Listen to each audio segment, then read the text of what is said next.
This conference will Okay, now be thank you. recorded. Hello, everyone. Welcome to a meeting of the mayors of the Heber City Council on May 8, 2026. Welcome back, Mayor. Thank you. Thank you, everyone. I'm not sure how long I'll be able to talk, but I'm happy to join you at least. It is now 6:06 p.m. and all council members are in attendance. We're going to turn it over to the first agenda item, which I'm not sure if you also already took care of on Wednesday. Do we need to repeat the agenda item of the finance director's statement of purpose?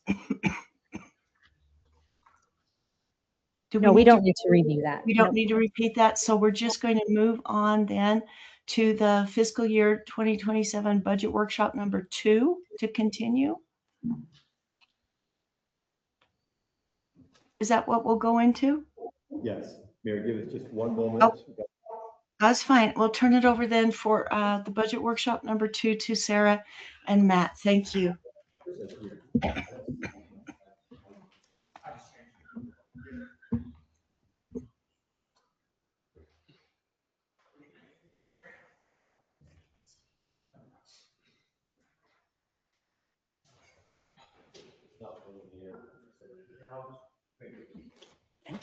Matt, I'm sorry, I can't hear you. No. Mayor, can you hear me now? Yes, thank you. Of course. Thank you. How's that new grandbaby? Very, very wonderful. I am pleased to hear that. Andrew, can you let me Peter?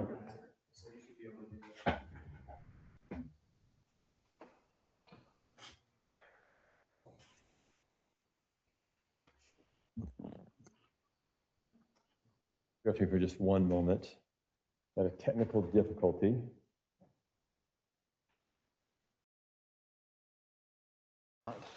And you can come here for a moment. I'm having a challenge. Oh, there we go. Of course, did you? I got it fixed. Thank you.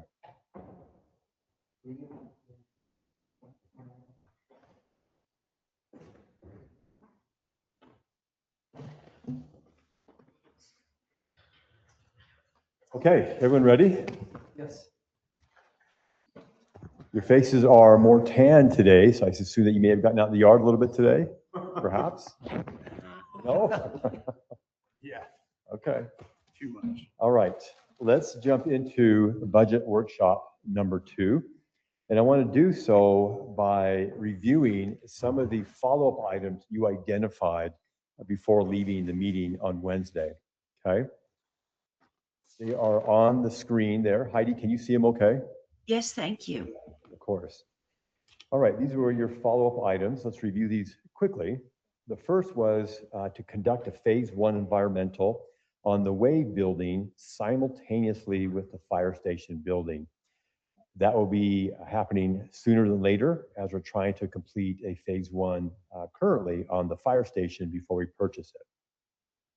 2 is to provide the Gardner population study that I showed you at the last budget workshop meeting, making sure there is a link on our webpage, and we'll of course make that happen on Monday as well. The third item deals with the medians located in Coyote Canyon and Heritage Farms Parkway. There's a number of trees that haven't bloomed and likely dead, and see if there's still warranties covering those. 4 is public properties, landscaping maintenance, making sure that we raise the bar on weed maintenance, and we talked a bit about that at the last meeting as well, and we do fully intend to do that. 5 is arrange for more information on the transportation utility fee. Recall, we spent about, Yvonne, you able to get in? Let's pause. Yeah, I'm going to pause for a moment and give you a chance to. That thing doesn't work. It's kind of irritating. It's really important that you're able to log in and see what we're looking at. Matt, while you're pausing, I do not understand how the transportation utility fee is assessed. Is it assessed like a property tax, a sales tax, a gas tax, or what? I'll let Russ go ahead.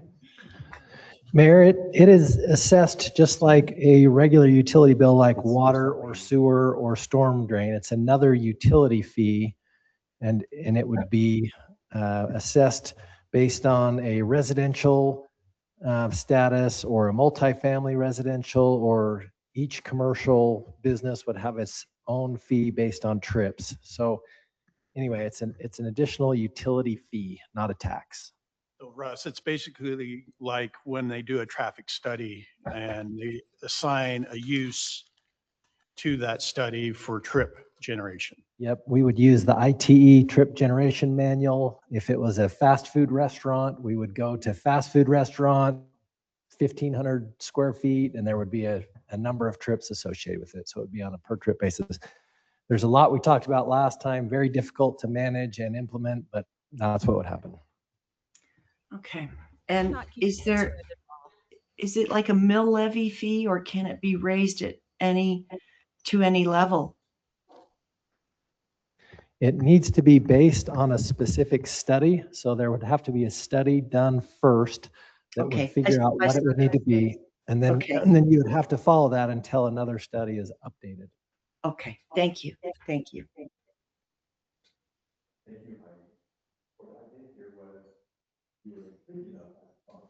Matt, sorry. Got it. Thank you. Thank You were you. intrigued enough to want to learn more about it. So we're going to arrange to have a subject matter expert come before you at some time the next couple of months, and we'll talk more about that transportation utility fee. The next item was the TAP tax projects. We spent some time reviewing the list of projects that Post gave us, and council had two requests. One is to first get with the Parkview Place residents prior to making any changes to their playground, to make sure that what changes we do make are obviously supported by that community. And two, to verify that Post recommendations or projects are a priority for the community. If you recall, we talked a little bit about the Valley Hills tennis courts that are not used a lot, that perhaps that money could better be spent somewhere else where it's more of a kid-rich environment or something like that. And so we'll look into that. The last two deals with planning and zoning employee request. You might recall Tony came up and talked very passionately about the need for another planner. Recall that I did not include that in the budget, as it would not have allowed me to balance that general fund. So we're going to talk about that more in just a second, and I want to spend a few moments revisiting the CRA increment. All right, so staff recommendations from workshop 1, going back to the senior planner 3 request. The fully burdened cost for that position is $160,000. Remember, this is a position I did not budget. There are some alternatives for budgeting that position, though. I want to share those with you. First, recall we told you that Fund 42 has about $190,000 in that fund that was initially earmarked to replace the salt shed that was damaged due to the salt. What we could do is allocate that to the senior planner employee. There's obviously plenty of money there. The position fully burdens $160,000. We have $190,000 set aside for the salt shed. So we could re-earmark that essentially to the new employee. The second alternative is to essentially utilize the developer contribution that is now being generated through the issuance of building permit fees in the Jordan L. Ridge development. Recall, back in March, we executed a new agreement. I think it was the sixth version or sixth amendment to the Jordan L. Ridge MD&A. And we included in there a contribution, a developer contribution, essentially a park impact fee in lieu fee. We budgeted approximately, or will budget approximately $235,000 in fiscal year 27 from that revenue source. That revenue source is gleaned from a $1,500 assessment on all building permits issued in the Jordan L. Ridge development. We're projecting between 150 and 155 permits in fiscal year 27. That's how I come up with the 236. So you could use the 236,000 of developer contribution for the replacement of the salt shed and take the allocation that's in the general fund for the salt shed and re-earmark it towards the planner 3 position that Tony talked about. So let me pause there and get your knee-jerk reaction on that. Does anybody have comments? I do, Mike. Go ahead. So I would really think the senior planner 3 is really critical.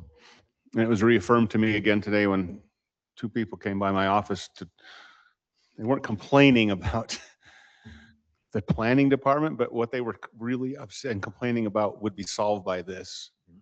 And Tony's recommendation that these were commercial, they're building commercially, and just how difficult it was to figure out our process and get through it and get responses in timely manners. And I know this would help. Another alternative is to just take this out. I mean, I'm quite confident we're going to get the $190,000 back from, it's going to come. It's going to come. We're not going to have to sue them. It's going to come back to us. There's no way they're going to get out of this. So I'd also be willing to just take this out of our, just lost the word, Surplus. our rainy day fund surplus, and then put it back in when, just show it that's because that's what it is. We're borrowing, taking out of surplus. And then when we get it paid for, it's going to go back in and even back out the surplus. So that's what I would prefer to do rather than, I'm not sure I want to spend this developer contribution on a repair that someone else should be paying for. Oh. But I also wanted to do that if the others don't want to take it out of surplus. That was my idea. Just show it out of surplus. So everyone, in January at the strategic planning meeting, we discussed giving property tax relief to around 140, 150 property owners that qualified under the county's tax abatement program. And I had thought that this developer contribution revenue would be the revenue source. And I proposed that to Matt and Jeremy for the last couple of months. We didn't know what was projected in the budget for the developer contribution. Now Matt's saying it's the 235,000. We'll see if we get that far or not. But I'm hopeful that that money can still be set aside, even though it wouldn't be spent likely till next January of 2027. A point of interest, that fee is being collected commencing April of this fiscal year. Yeah. And so I suspect we will collect this fiscal year about 50,000.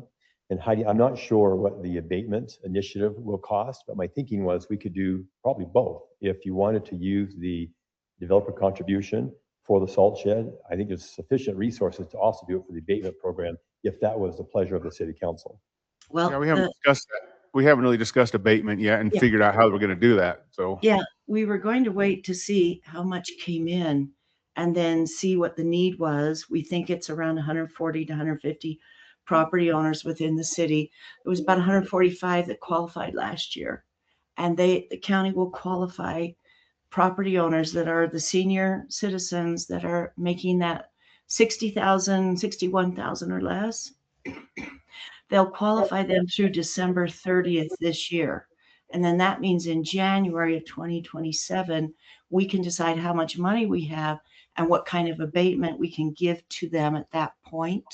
So collecting the money through this year, or I should say in this year and next fiscal year, and then seeing where we're at in January with, using who qualified from the county. There's also one more thing we could also use the developer contribution money for, and that would be to pay out or pay part of the endowment for the Jordan L. Ridge conservation easement that we discussed before with the Certified Land Trust. So as far as the senior planner, Matt, have you done a study of how much developer fees could help us pay for that 160,000? Because it's certainly going to pay at least half of it, if not more, just the developer fees themselves for the work that they're doing. In speaking with Jamie, he feels the fees that we assess are at their upward ceiling limits. I understand. But he acknowledges that there could be some revenue offsets from the existing contracts we have with several of the planning consultants. So there is probably some savings in terms of laying down or laying off those contracts when this person is hired. My Well- opinion would be, Mayor, Go ahead. My opinion would be that, like Mike said, I'm not a fan of just borrowing that money from the salt shed. We need the salt shed, and if we do that, we will definitely have a year where we need it, and we will be up a creek, right? So maybe we wait to commit until we have snow on the ground. I don't know. Sort of a joke. But I think using the rainy day fund and then putting that back in when or if we end or win that settlement for a portion of that, I think that makes good sense. I like the idea of putting it toward the senior stuff, and I think you've got a point, and Tony's got a point that probably we will be able to cut down on the contracts. What I would say is if we decide to go forward and fund this, I want to see that. I want to see it like quarterly or for a little while. I want to see, are we actively, because I think I have this mentality, or at least my story is that if we pull back from contracts, we can afford more employees. We can take better care of people.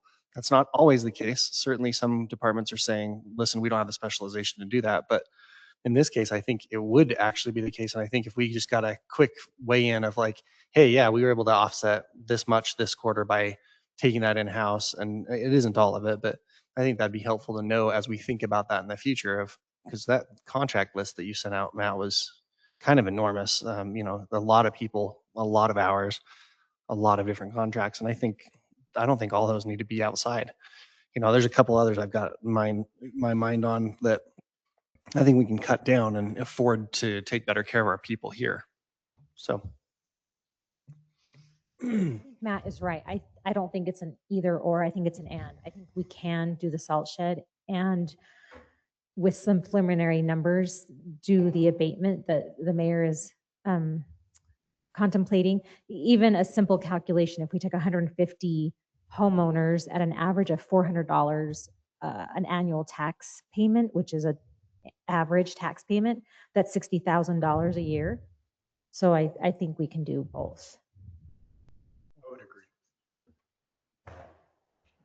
And also my understanding is abatement doesn't mean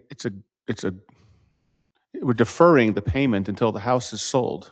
That is one plan, yes. So that's a deferral plan. Yeah. So there's abatement and there's deferral. I think abatement is Okay. you don't pay, deferral is someone does pay when you I sell. would much rather defer than just give a Pell Grant. And that really is just managing cash flow. Yeah, I know this is not what we're really digging It's into not, but tonight, that's I not how I have want to do talked it. to Summit County. They have similar, there's state programs, there's local programs, there's county programs. Just in that first conversation with her, very few people choose the deferral route because they really don't like they don't like putting that burden on future family members. But I agree with you, like maybe it's just not explained very well. But yeah, she said not very many people actually take that option. What do you mean? What people? So if you do the deferral route, you still owe the taxes, but not until you sell the asset. Right. So if someone is thinking, well, I'm going to defer until I am gone, and whomever is left with the home will then have to pay the taxes. When they don't sell like it. that idea. When it's sold for $1 million. Yeah. Yes. What yes. if it's not sold, Sarah? Then what happens? I don't know if there's an asset transfer, if that is then due, like maybe a family member inherits the property. So those are weeds I don't understand yet, but just that initial conversation was just that not a lot of people choose the deferral option. But I agree with you, Mike. I think it is the best situation. I think it's a valid option and it would be the best for the city. Yeah. Well, Matt, quick question. go ahead. Oh, sorry, Mayor. Is the 243,000 currently earmarked? The building permit money? Recall during Wednesday's workshop, we indicated that we had projected the 243,000, but we had not budgeted yet because we were trying to identify internally where we should allocate that to. This afternoon, Sarah, I think, decided to put that to Fund 42 as a restricted revenue source. So as it accrues, it will accrue in Fund 42. And it's in there now. You should see it reflected in that budget book. And then it's transferred out when it's decided how it's going to be used. In Fund 42. So we'll collect in 42 and then spend it in 42. Matt, how much are we charging right now for or paying right now for contracts? I guess those are the escrow fees that go right to the consultant, but how much are being paid that last year for our Sounds like planners? it's working. I'm hearing two different people talking. So I couldn't hear what you said. Can you say it again, please? Was someone else speaking? I'm sorry. There's some echo coming in. Not sure Go ahead. why. How much did we pay, like Dina Woodbury, in as a consultant last year or this year? It's on that spreadsheet, Heidi, we sent out about 2, maybe 3 weeks ago, but we spend annually on that. If you don't have it, I can get that to you. Is it 160 is what I'm asking? No, I don't. I talked to Tony yesterday. Are you asking, is the combination of contracted work equal to what the planner costs? No, it is not, but it's a chunk of it for sure. Well, the developers have to pay the escrow fees for the planner to do their job. So I'm thinking the planner is going to be able to have those fees pay for at least half of that cost. But do you agree or not? I do agree. There would be some work, obviously the new employee would do for the developer paid with escrow fees. I do believe there's a portion of that, and we continue to handle that as we do in engineering, as we do in planning and zoning. Can I complicate it a little bit? So we also should consider the building permit money that comes in should also cover a portion of what planning is doing. It should also cover a portion of what engineering is doing. So maybe keep that in mind when you consider what you want to do with increasing those building permit rates that Kurt suggested.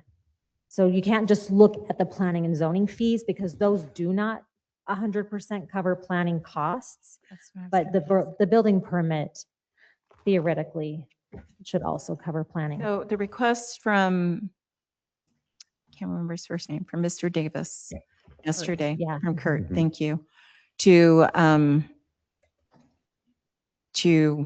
add to our fees Review and fees. planning, exactly. That will be completely different from what you're just saying right now. This is not even the same thing. Like, Right. they Very won't different. offset anything. It'll just offset for that department, but won't further offset anywhere else that we're looking at for, or it will. It should be the same conversation when you're considering whether or not to raise those increases. Those rates don't just cover building, they cover part of planning time and engineering time as well. Okay. So if you're looking at what does the building department cost, you don't want revenue just to barely cover building. You want those revenues to cover, it should be more than a one-to-one offset because those revenues are expected to cover more than just direct building costs. Does that make Well, sense? Me? You're getting there. I Yeah, guess it's for me, I'm complicated. just thinking is that just the knowledge that we were given yesterday, the enlightenment of how low our fees are right now in comparison to communities that are the same, if not smaller at time.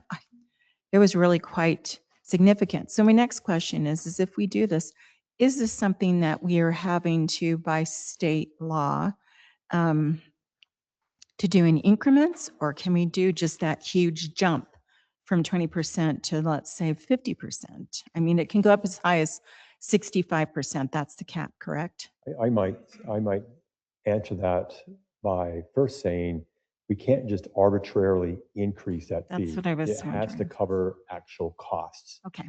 And so when the other cities that Kurt identified had higher fees, they've obviously somewhere along the line justified those fees based upon their cost. So would this justify the hiring of an additional person? Would those fees justify that? That's the argument we gave you on Wednesday. Yes. Is in Kurt's division, we have a plan review tech, and it's that position for which we are advocating the increase in the Yes. review fee. I understand that, but that's my question.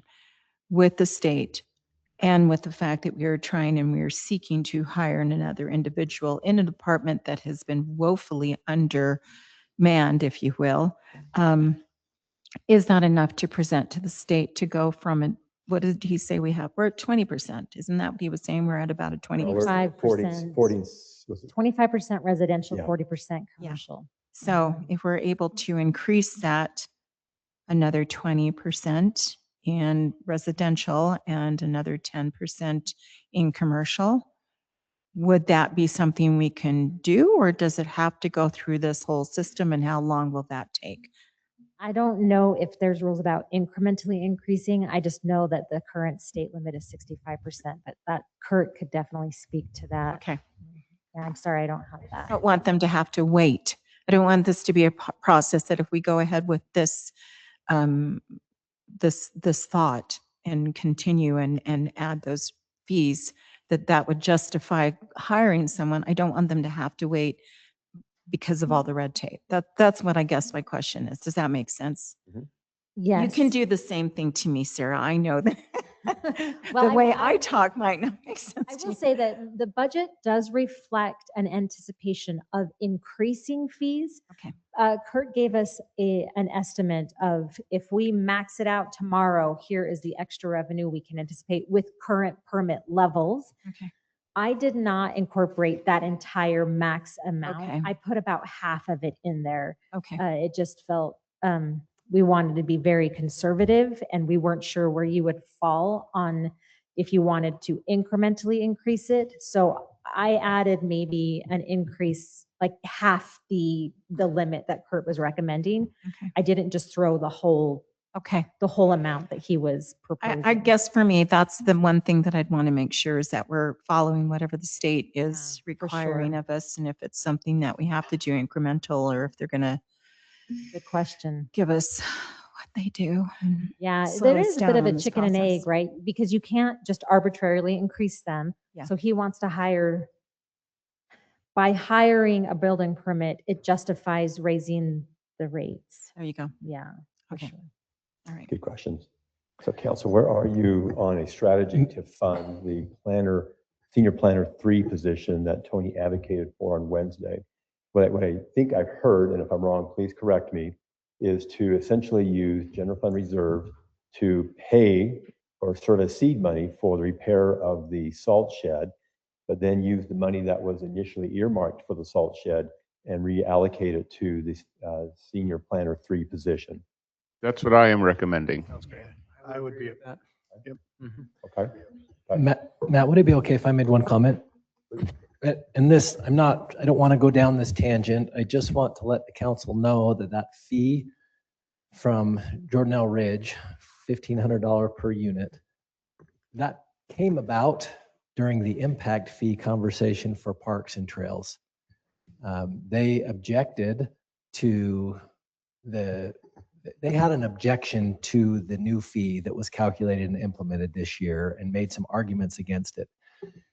We presented some information to them showing that we have more needs for parks and trails than we will have revenue coming for, and we need their support in order to be able to fund those things as a city. It is a fee that we can do whatever we want with. I want to make that very clear, but kind of the thought behind it as we negotiated that was that it would be additional revenue that could potentially go for that. That's really all I wanted to say. I just want you to be aware of that because some of you may not know that history. That's a great reminder. I think we should keep that in mind.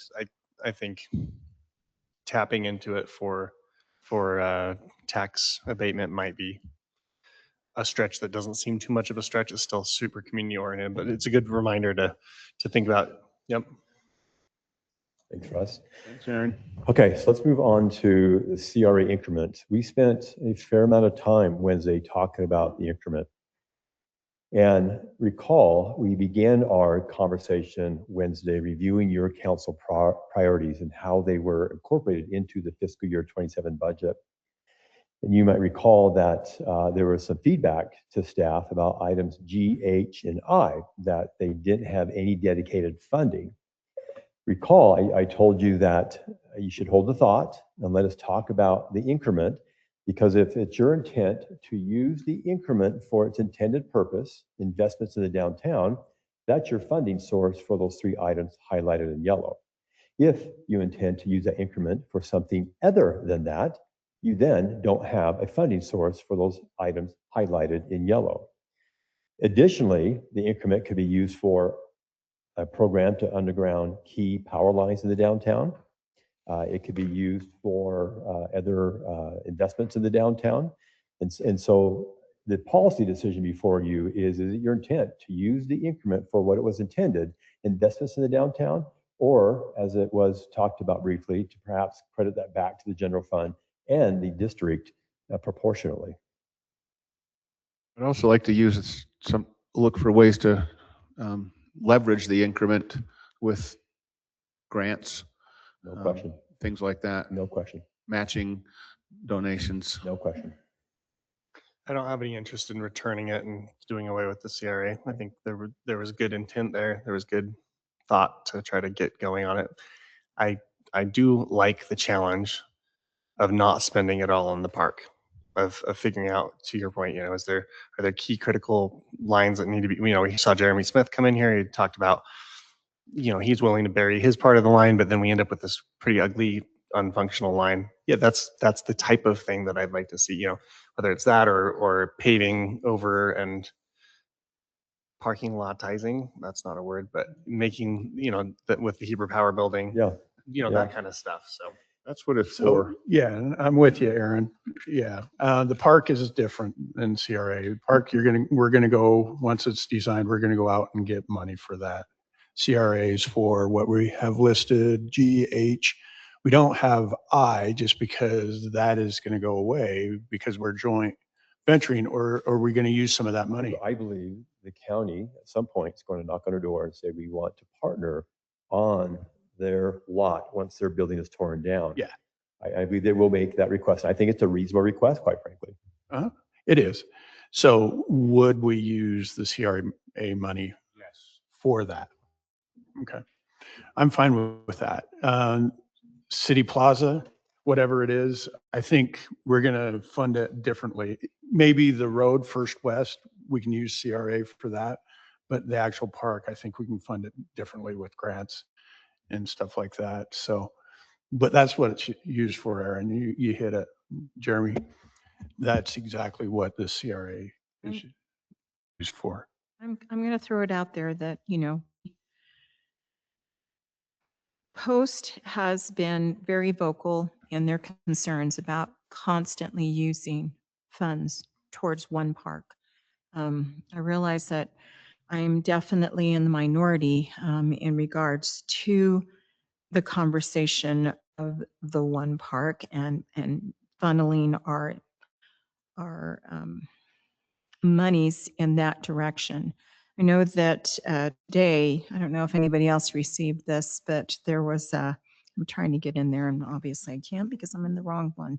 Anyways, I did receive I'm sure everybody saw it, a young lady who kind of shared her thoughts, and in a very tongue-in-cheek approach, I was laughing at it because I thought it was really comical how she said, she goes, I just first want to say, I am absolutely for growth. This is something I don't have a problem with. Don't care if you're adding more. It's probably because of where I came from originally. And she says, but I have observed and I have been watching everything concerning your Main Street Plaza. And she said, and may I give you just some suggestions? She said, stop putting your money there. She says, it's a small park. You can do so much more elsewhere. I think that you've got a lot coming in, and she talked about the slopes and other development that is coming in north of town, and mentioned that there will be a lot of, she said, if you will, competition. You're putting a lot into this small area when you have all of these other properties that could possibly be used. And she said, so think of that. She said, consider, yes, you're fine putting in something that you can use 24/7, at least 12 months out of the year. Definitely bathrooms, and make a really legitimate, she says, nothing like what you have in front of your office building, which to me, I think it's awesome. But she said, just, find something that's a legitimate splash pad and be done with it. Leave the rest open for open space. People love going over there and throwing a Frisbee and hanging out with their family and love the feel of the grass, and consider putting your rink and everything else in another area. This is something that I've suggested for quite some time. We've had that conversation, Matt, that we still have the Duke property. We still have a lot of other options that are coming forward. And for me, I feel that it's just very greedy of us to keep pushing in this small little tiny area where we still don't have proper parking. We still have a lot of other issues. We still have a very viable community around it.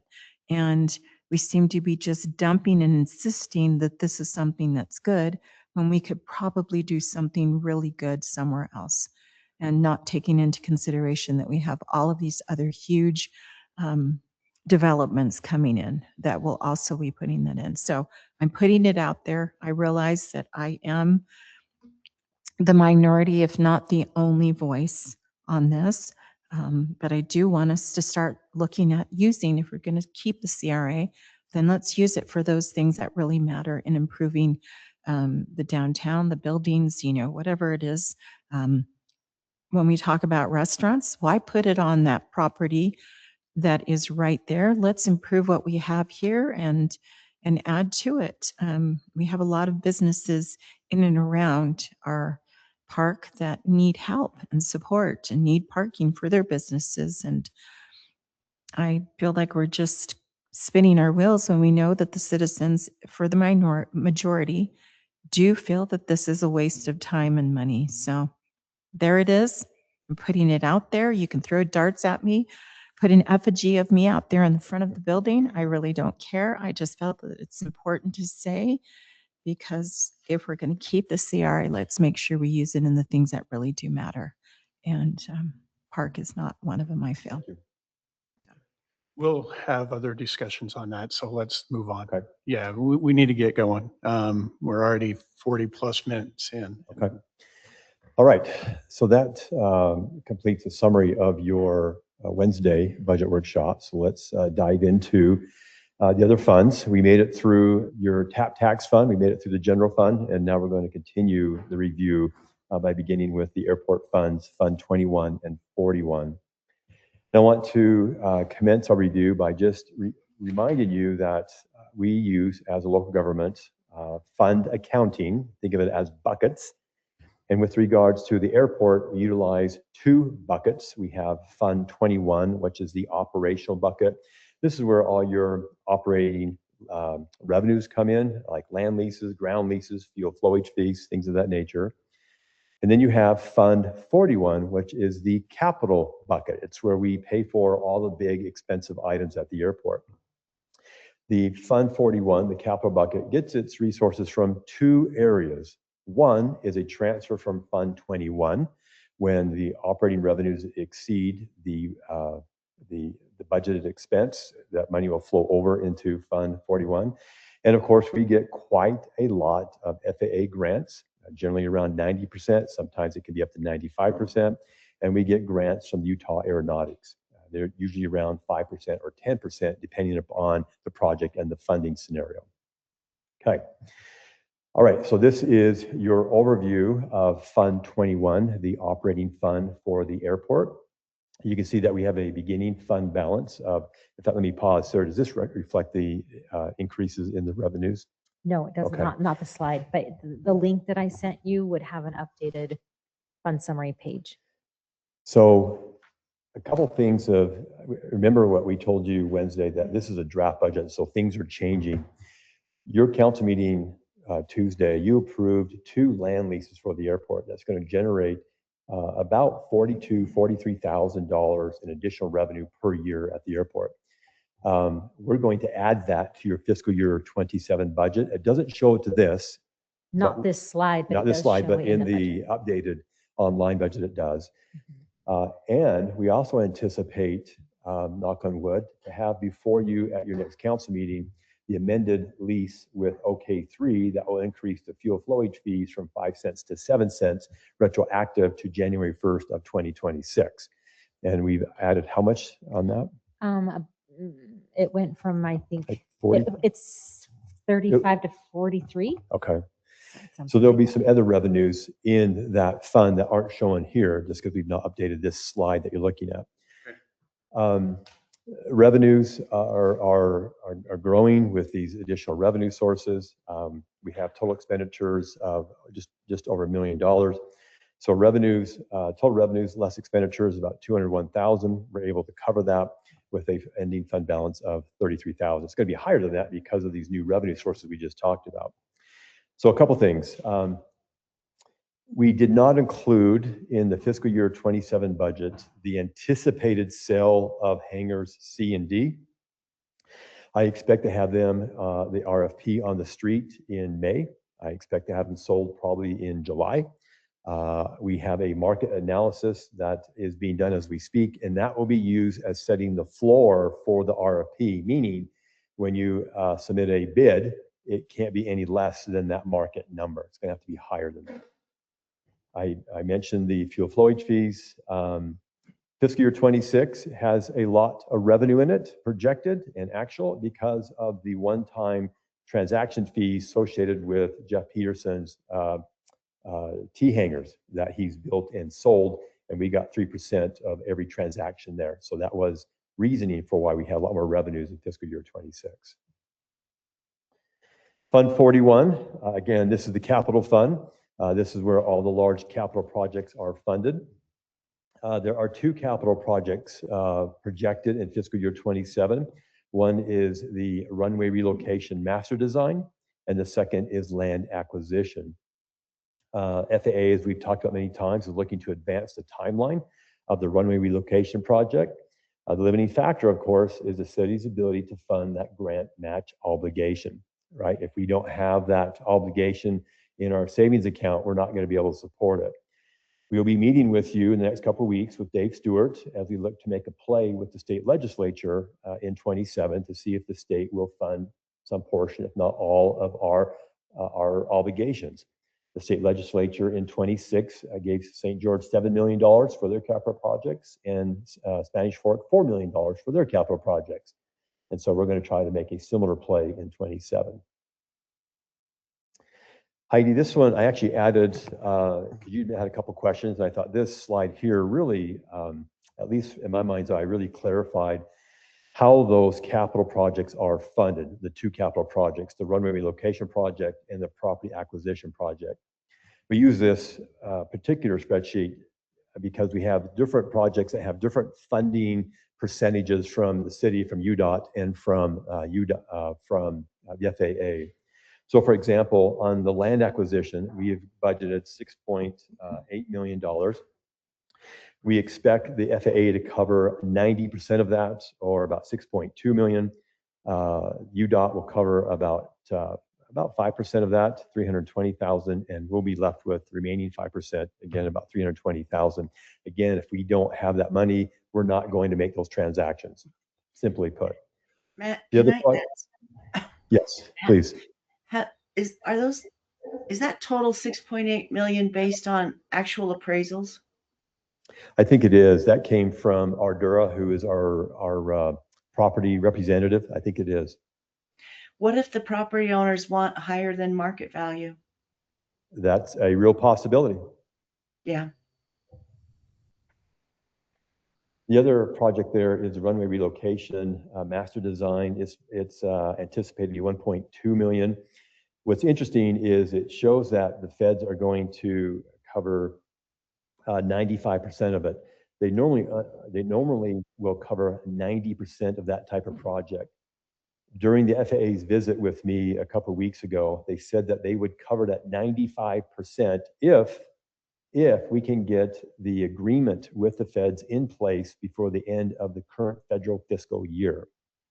They've also asked me to get a new RFP on the street for engineering services at the airport. I'm looking to get that RFP on the street as soon as possible, so we get the engineer on board and then get the contract with the FAA on board, so that our total cost will go from 5% down to 2.5%. Okay? I'm going to let Sarah talk to you about this slide here. We've actually had a lot of email communication about this.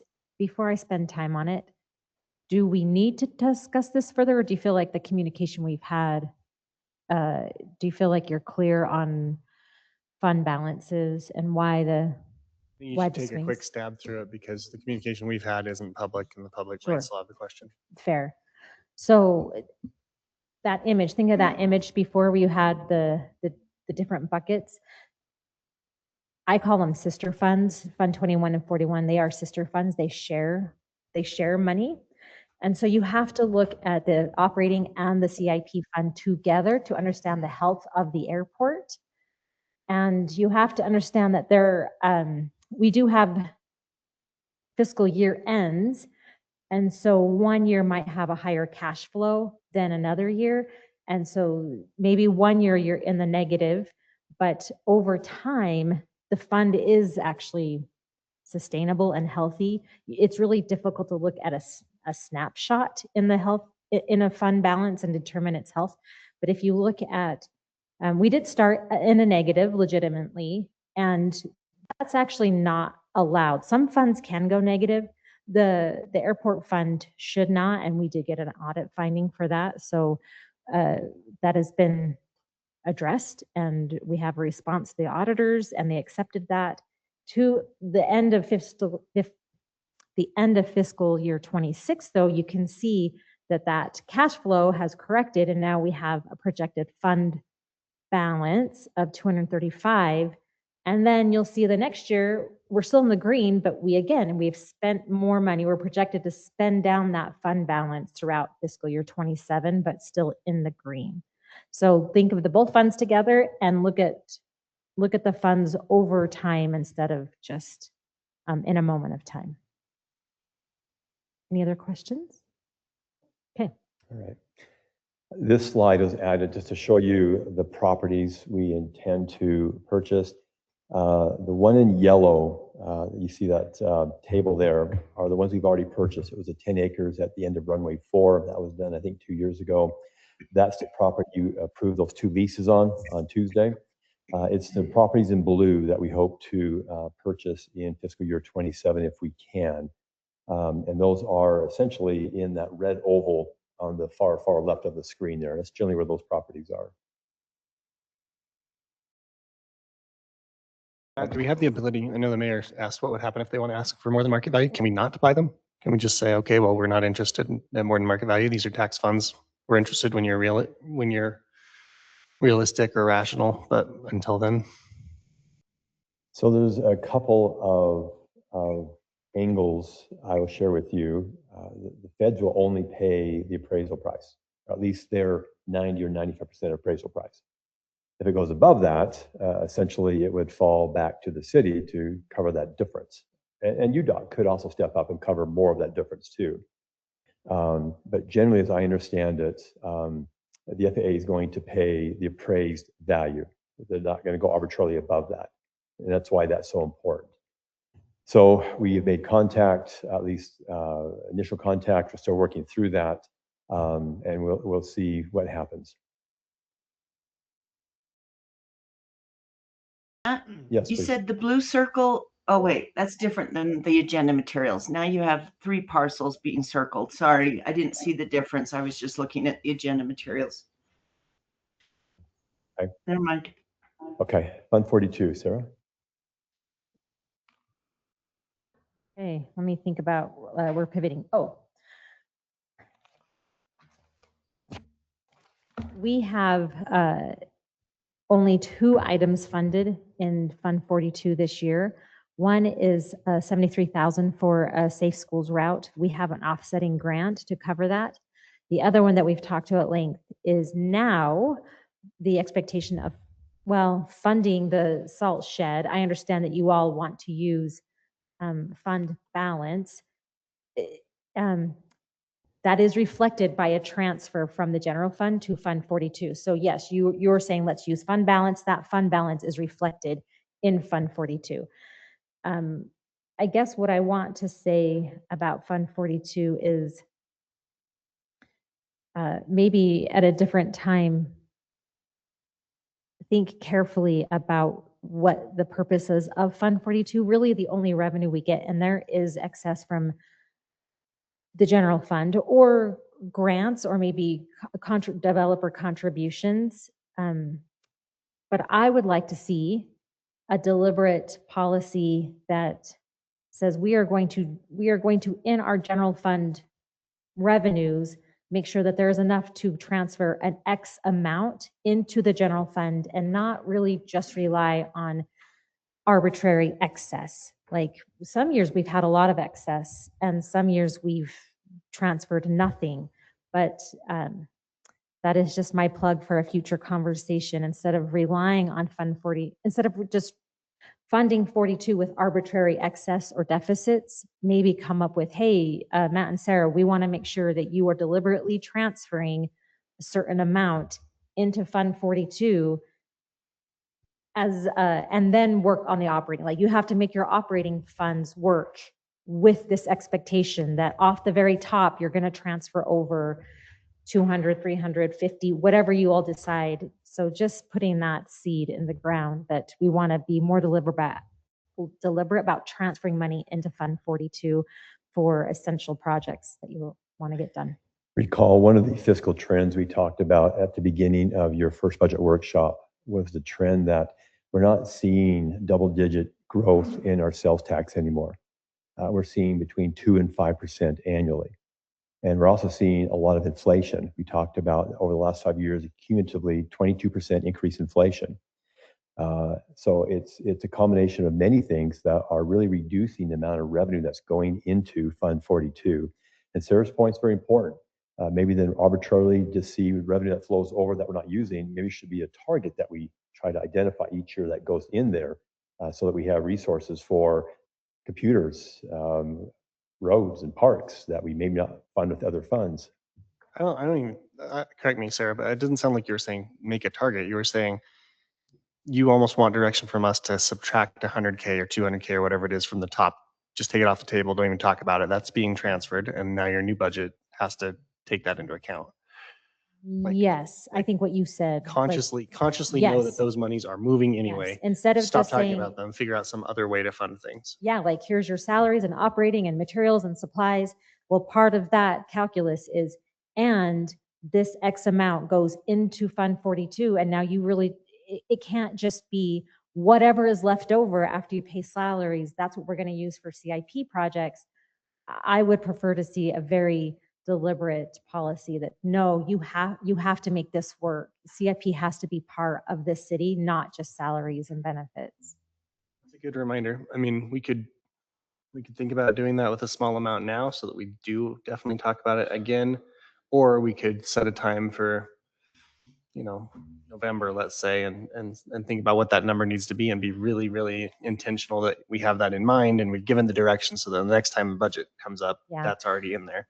And there might be even for fiscal 27, once we get everything settled, the planners and the developer contributions, there even might be a little bit that we still are transferring over this year. But anyway, that's my pitch. That's what I'd like to see. Well, I would say give you the direction. Agreed. Even just every building is going to need. Well, for example, the two biggest projects you funded with revenues from 42 was the Heritage Farms Parkway and the Combarium. You spent $2.5 million of money in that fund paying for the Combarium. There's no more money for those types of projects in there. So unless there is a concerted effort to put money in there annually, you won't have money for these types of projects. And I would suggest columbarium projects and replacing carpet in the council chambers, Yes. right? All of Yes. A to Z. Mm-hmm. That's a good point. This Fund 42, is used to pay for cooling systems, heating systems that go down. PD's had a number of them that's gone down recently that we've had to fund. In fact, I think we came before you for a budget amendment last year that included money for, their systems. That budget amendment required because we don't have any monies in Fund 42 to cover it. Sarah, should we give you that direction right now and tighten our belt right now? Yeah, give me a number and let me see what I can do with it. Yeah, for sure. We can, if it's impossible, I will let you know soon. Let's put 100,000 in there. That'd be my guess right now. And then let's just make sure we talk about it again. We should probably anchor that to some percent of what we expect to spend. Maybe it's a percent of total capital improvements period or total building value or something like that. So we have, some number that's not just coming out of nothing, but I'm a fan of getting tighter now to have a little bit of a rainy day. Let me see that. Might be a bit ambitious for this year, but let me see what I can do to get as close as I can. That's a start. Mhm. Is there consensus with that recommendation? Maybe I should bring something up really quick, please. Last night at the Animal Services Board, we are trying to release an RFP this year for a design on a new facility. It would just be adding to the current facility to double the size. And we were hoping that maybe there could be 100,000 out there that Heber City could contribute, and the county was willing to contribute, and Midway was also willing to contribute. We do it on a prorated basis, the way the animal services budget is split up already, to pay for a design in the next fiscal year. Is that something that the council could at all consider for this Fund 42, that Heber City's share could come out of it, please? Well, I think we don't have any right now at all. So Right, we have yeah, zero. we right definitely can't do that right now. That's what they're saying, Mayor, is that there's nothing in 42 right now. So they're encouraging us to put it in there. I think that's a great idea. My opinion would be to bring that back in the January um, retreat priorities. I realize it was a discussion last night, but Yeah, we've been looking at it, and I'm sorry it's come right to now. this head. We only meet quarterly, and so we're finally to this point. So I understand it would be hard to come up with it at this point, but I'll take that back to the board. Thank you. I do like putting, I mean, Sarah's right. We don't want to just keep coming back for a budget amendment every time we need carpet or paint or a window breaks. Isn't a strategy for filling it up. Yeah. And it'll stay there, right, until we use it, right? It'll roll over and roll over and roll over. We'll just keep on Yes, building. that's true. If we don't use it, we'll Yeah, just and keep Fund on. 42 has no fund balance limits the way the general fund does. Which I think is great. I think tying it to a ratio of something, building, building values is important, but I don't think we have the ability to do that right now. So, No, and but I would support $100,000 just to get that in there. it would be good to have a, Methodology. a methodology, and maybe there are definitely some known projects. Yeah, Mayor just I mentioned don't- I something. don't know them. Yes, the mayor just brought up one of them, but to tie it to future plans would be great, but Yeah. to, at a minimum, say, well, we know something is going to come in the future, so at least let's do something. I run my household by telling my kids no all the time so that we have a rainy day fund Yeah, so that when we have a problem, it's not a Yeah. problem. So yeah, let me see. I mean, I'd what rather I you can come back do. and say what we have to move to no in order to make 100,000, and then maybe Matt, we can remember to talk about it in the off season to come back and say, hey, how do we want to anchor this? What does it look like? Yeah. Because I think it's really obvious if we say, oh, here's a percentage of the total values of all the buildings. That's a really that's a good way to anchor it. Something like that, right? Mhm. Okay. I did mention, maybe a bit melodramatically, the last meeting, that we have done a very good job and a difficult job of presenting a balanced budget already. So, but I'm saying there might be additional money with all these new moving parts, like knowing what the developer contributions are and knowing more about the Planner 3 plans. So there might now be something that we can move in here, but whatever we can move over there will be coming from those new numbers. But maybe, Yeah, maybe that's where the stuff that Russ was talking about as far as the parks, those developer funds, because we could still use that for the parks in the future, mhm, but we could also have it as a rainy day for right now and feel better about having a rainy day for a minute, and then just be way more intentional next year or something. All right, thank you. Let's move on to Fund 43. This is your Public Safety Impact Fee Fund. Recall, impact fees is a fee we assess against new development to pay for capital infrastructure that is required by the new development. In this case, we use the Public Safety Impact Fee to cover the cost of the debt service for the new building. In most years, the revenue we glean from the public safety impact fee is sufficient to cover that debt service. But just note, in years where there could be fewer permits issued, the general fund may be required to step up and pay the delta on that. But currently, that's not being required to do that.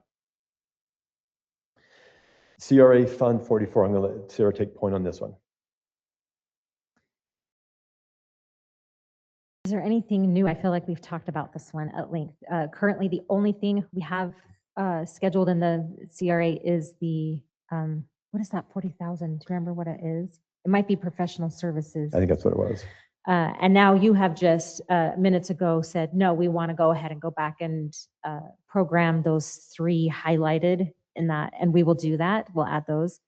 And then we now know what the projected revenues will be, and we can, one, plan better for the future. This year was a learning curve. And so we'll go ahead and program those 3 highlights. We know the county has said, go ahead and budget 370 for fiscal 27. And I think we're kind of off and rolling. Like this is, it's going to start doing what it's intended to do, which is really exciting. I think it's also important to note that, as Sarah indicated, we anticipate getting $370,000 in fiscal year 27. That's a bondable amount, meaning that if you had a larger project, you could get that project done sooner using the CRA revenue as a pledge for a bond. Just a mental note for that. Number 46, this is the capital improvement fund for streets. These fees are restricted and can only be used for capital projects included in streets capital facilities plans. The fund project costs consist of developer reimbursement projects. In fact, let me take just a moment. If you look at this sheet here, this is really a Bible that staff uses considerably, and hope that you will as well.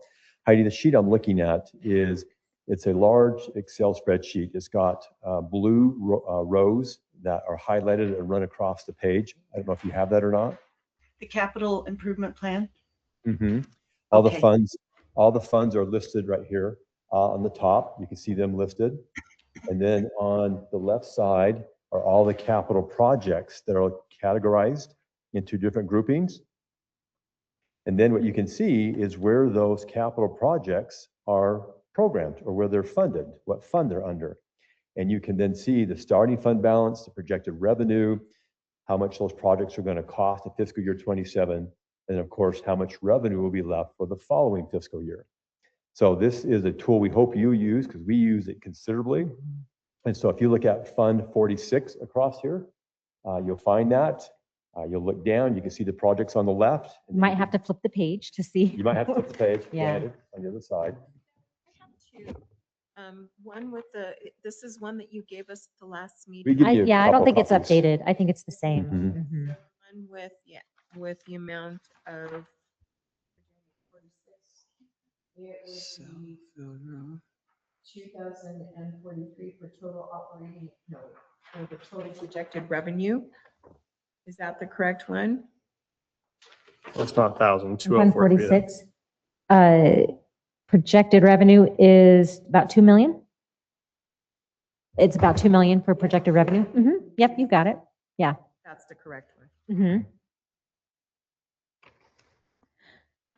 Let me take 1 minute I have such a love-hate relationship with this spreadsheet. I know it's so helpful, but it's, oh my gosh, to build it is a bit of a lift.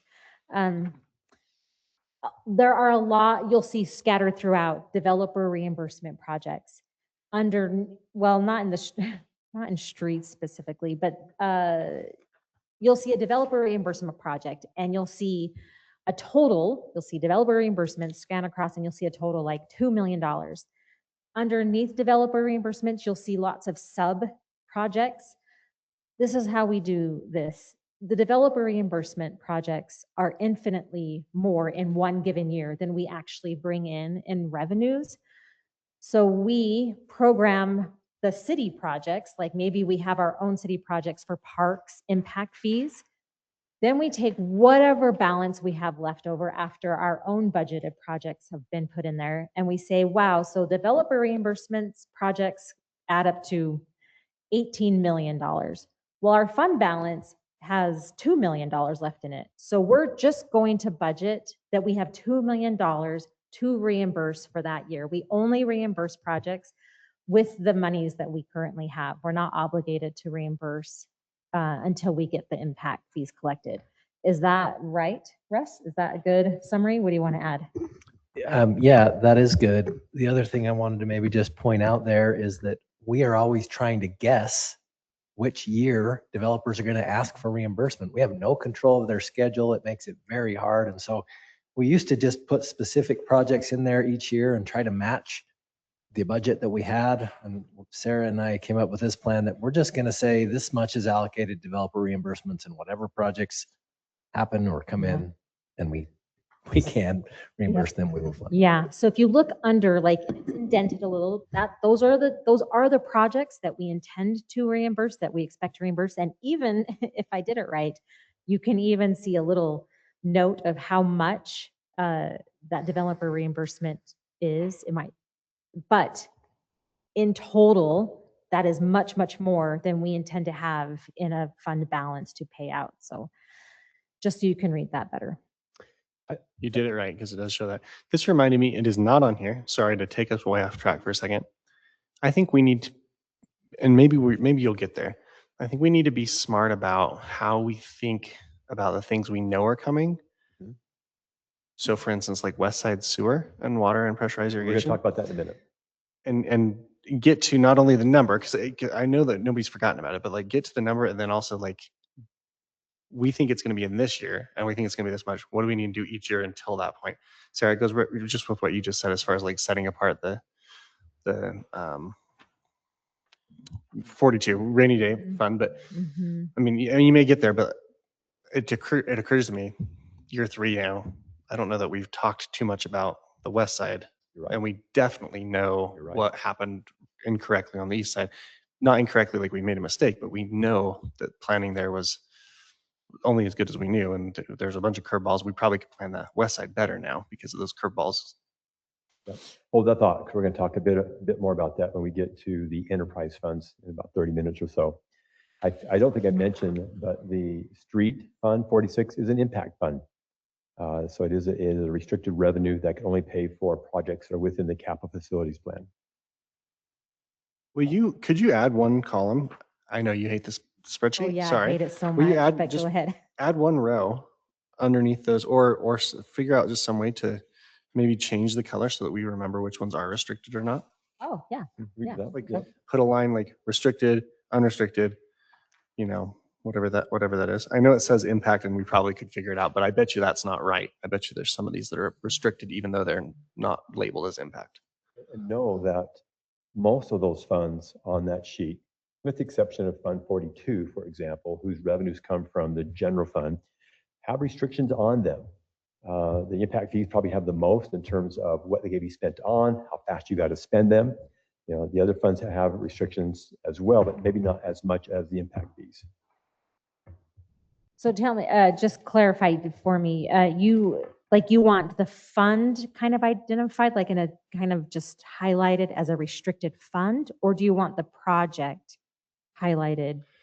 I think one of the things that I've heard this budget cycle from the public is accusations of shell games and hidden agendas and moving funds from funds to funds. And some of those accusations need to just be ignored as lunacy, but some of them is an opportunity for us to communicate better.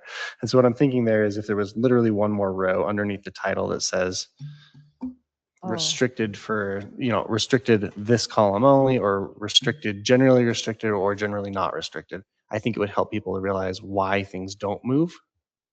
Yes. Why there can be a big balance here So and just a something that deficit here. Does that make describes sense? that what the fund is at the very, so just a row under the title of the fund. Oh, that's a great idea. Thank you. Yeah, I do remember. Oh, Yeah, not by oh yeah, project. yeah. Not by for project. sure. Mhm. By Yes. column. So there's one row that just says, literally a row underneath the column name that just says, this one's restricted for sewer and stuff, That's a great idea. I think it's just Yeah. one of those times we can be more clear in our communication to the public. Yeah. I mean, in the defense of whomever you're talking, it is very confusing. There's no reason why a normal person would understand government fund accounting. So when they see money being spent on a park, why would you know that that is not property tax money? It's actually this voter approved TAP money. It's a grant. Like why? But we can do a better job of describing and explaining. Yeah. Thank you. That's a good. All right, next fund is Parks Fund 47. This is also a impact fee fund. In fact, you approved an updated capital facilities plan probably in the last 3 months or so. So it's probably November, December that you adopted it. And then, of course, we have to wait 90 days for the fees to become, what's what I want, approved or executed on. And so if you, the revenues will likely increase in fiscal year 27 because of the increase in the impact fees for parks, naturally. And we have quite a few projects listed. If you look at Fund 47 and look down under the parks category, you can see them there. We have money outlaid for Muirfield Park expansion. We have some money outlaid for developer reimbursements. We have some money in there for 300 South Trail design. Yep. And As Main well Street as Park. Main Street Phase 2. Park. So we have a number of projects in there. Okay. Next is the transportation tax 48. 48 utilizes highway option sales tax, which is collected via sales of fuel within city limits. These are funded projects are those with a street nexus. They have to have some type of street connection. Fund project costs consist primarily of one of your project priorities or policy priorities, which is the 100 West Road redesign. That's the largest one that's in there, actually. And of course, Russ is pretty excited about some more road maintenance projects. We do have some debt service payments in there as well. I'll make it quick, but we, with the Central Heber Replacements Project, we paved a lot of new roads. It is, sometimes we hear back from the public because we will come in within 2 years after paving a road and we will seal it. And the public doesn't understand it. But one thing I want the council to understand, I'm happy to go into this more at another time, but it is very critical that you seal those roads within the first couple of years. Otherwise, the condition of them drops so fast that it will cost us a lot more in future years. So even though this year we're going to pay, or we're going to seal all of those brand new paved roads in the last couple of years, it is needed to maintain the condition of those roads and save us money long term. With that, is that going to be the typical chip where rocks? Going to be doing or is all that- slurry this year, Oh, okay. which makes the public a lot happier. I don't think it's as good of a product, but it makes the public a lot happier. So I didn't hear what you said. It'll all be what? A slurry seal. And none of the little rocks and No, piles of them. no so that chip we seal can this year. Actually use them in our garden. There have been because- times where the chip seal hasn't been horrible, but there have been instances where the chip seal has been so horrible that people, I think Yes. It I think is- that's the problem. Because there were some where it was so bad for so long, but not all of them. I agree and acknowledge it. It's a very difficult project to manage. Anyway, big slurry seal project this year to seal all of our new asphalt roads to protect that investment. Thank you for helping us maintain this such expensive thing rather than replace it all the time. I think we have better roads than almost any city in this state. Overall. We really do. No, you can't catch up. All right. Next is Road Fund 49 or Class C Road Fund 49. Class C road account is distributed to cities based on a formula. It's 50% based on the percentage of population of a local government. Also based 50% on the miles of road in a community. So the Class C funds come from the state, based 50% upon number of miles and 50% upon population. No projects are budgeted in in fiscal year 27. We do have a debt service transfer, and you can see that on that spreadsheet of $665,000 to Fund 31 for road maintenance bond debt. Okay. Next is the North Village Street Impact Fee Fund.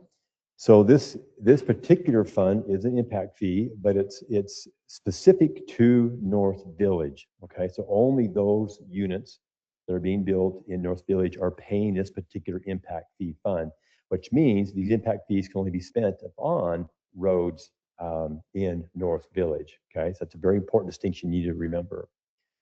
This fund was created in fiscal year 25.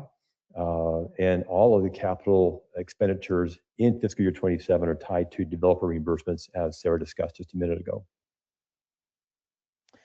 Internal Service Fund 61. I'm going to let Sarah take point on this one. Oh, the Internal Service Fund. Okay. When I first arrived, the Internal Service Fund wasn't behaving exactly like an internal service fund the way I thought it would. We didn't have dedicated employees allocated to the Internal Service Fund. It was more of a capital asset tracking fund. So we have done a lot of work building this department up to be a true internal service department. And now all vehicles, police, road, sewer, they all live in the Internal Service Fund. All the vehicles belong to the Internal Service Fund. Are Yeah. these leased vehicles or owned vehicles? Everything. Yeah, everything. It's just Leased. all, if it's a vehicle, it is owned and managed with coordination with the department heads by Preston Hicken, who's doing a fantastic job managing all of this. So he has really taken this job seriously, and he has some really bold ideas. One of his bold ideas is transitioning from a heavy lease program, which was necessary during COVID because we could not buy vehicles. We had to enter into a lot of leases. And he's saying, fine, we did that, it's over, but we are now going to transition into a purchase model, purchase the vehicle, keep it for about the same period as you would a lease, keep it for about 3 years, and then sell the asset, and then use those resale monies to then purchase a new vehicle. That's especially important for public safety vehicles because we need our public safety to have reliable working vehicles. That is a very cash outflow heavy transition. And you're going to see that in a projected, I think our projected fund balance is negative in the Internal Service Fund. We also bought a very, very expensive sewer vac truck. You might remember discussing that last year, with the expectation that we would sell the old sewer vac truck. That sale is not anticipated until 27. So that's another cash flow that's going to come in, but not until 27.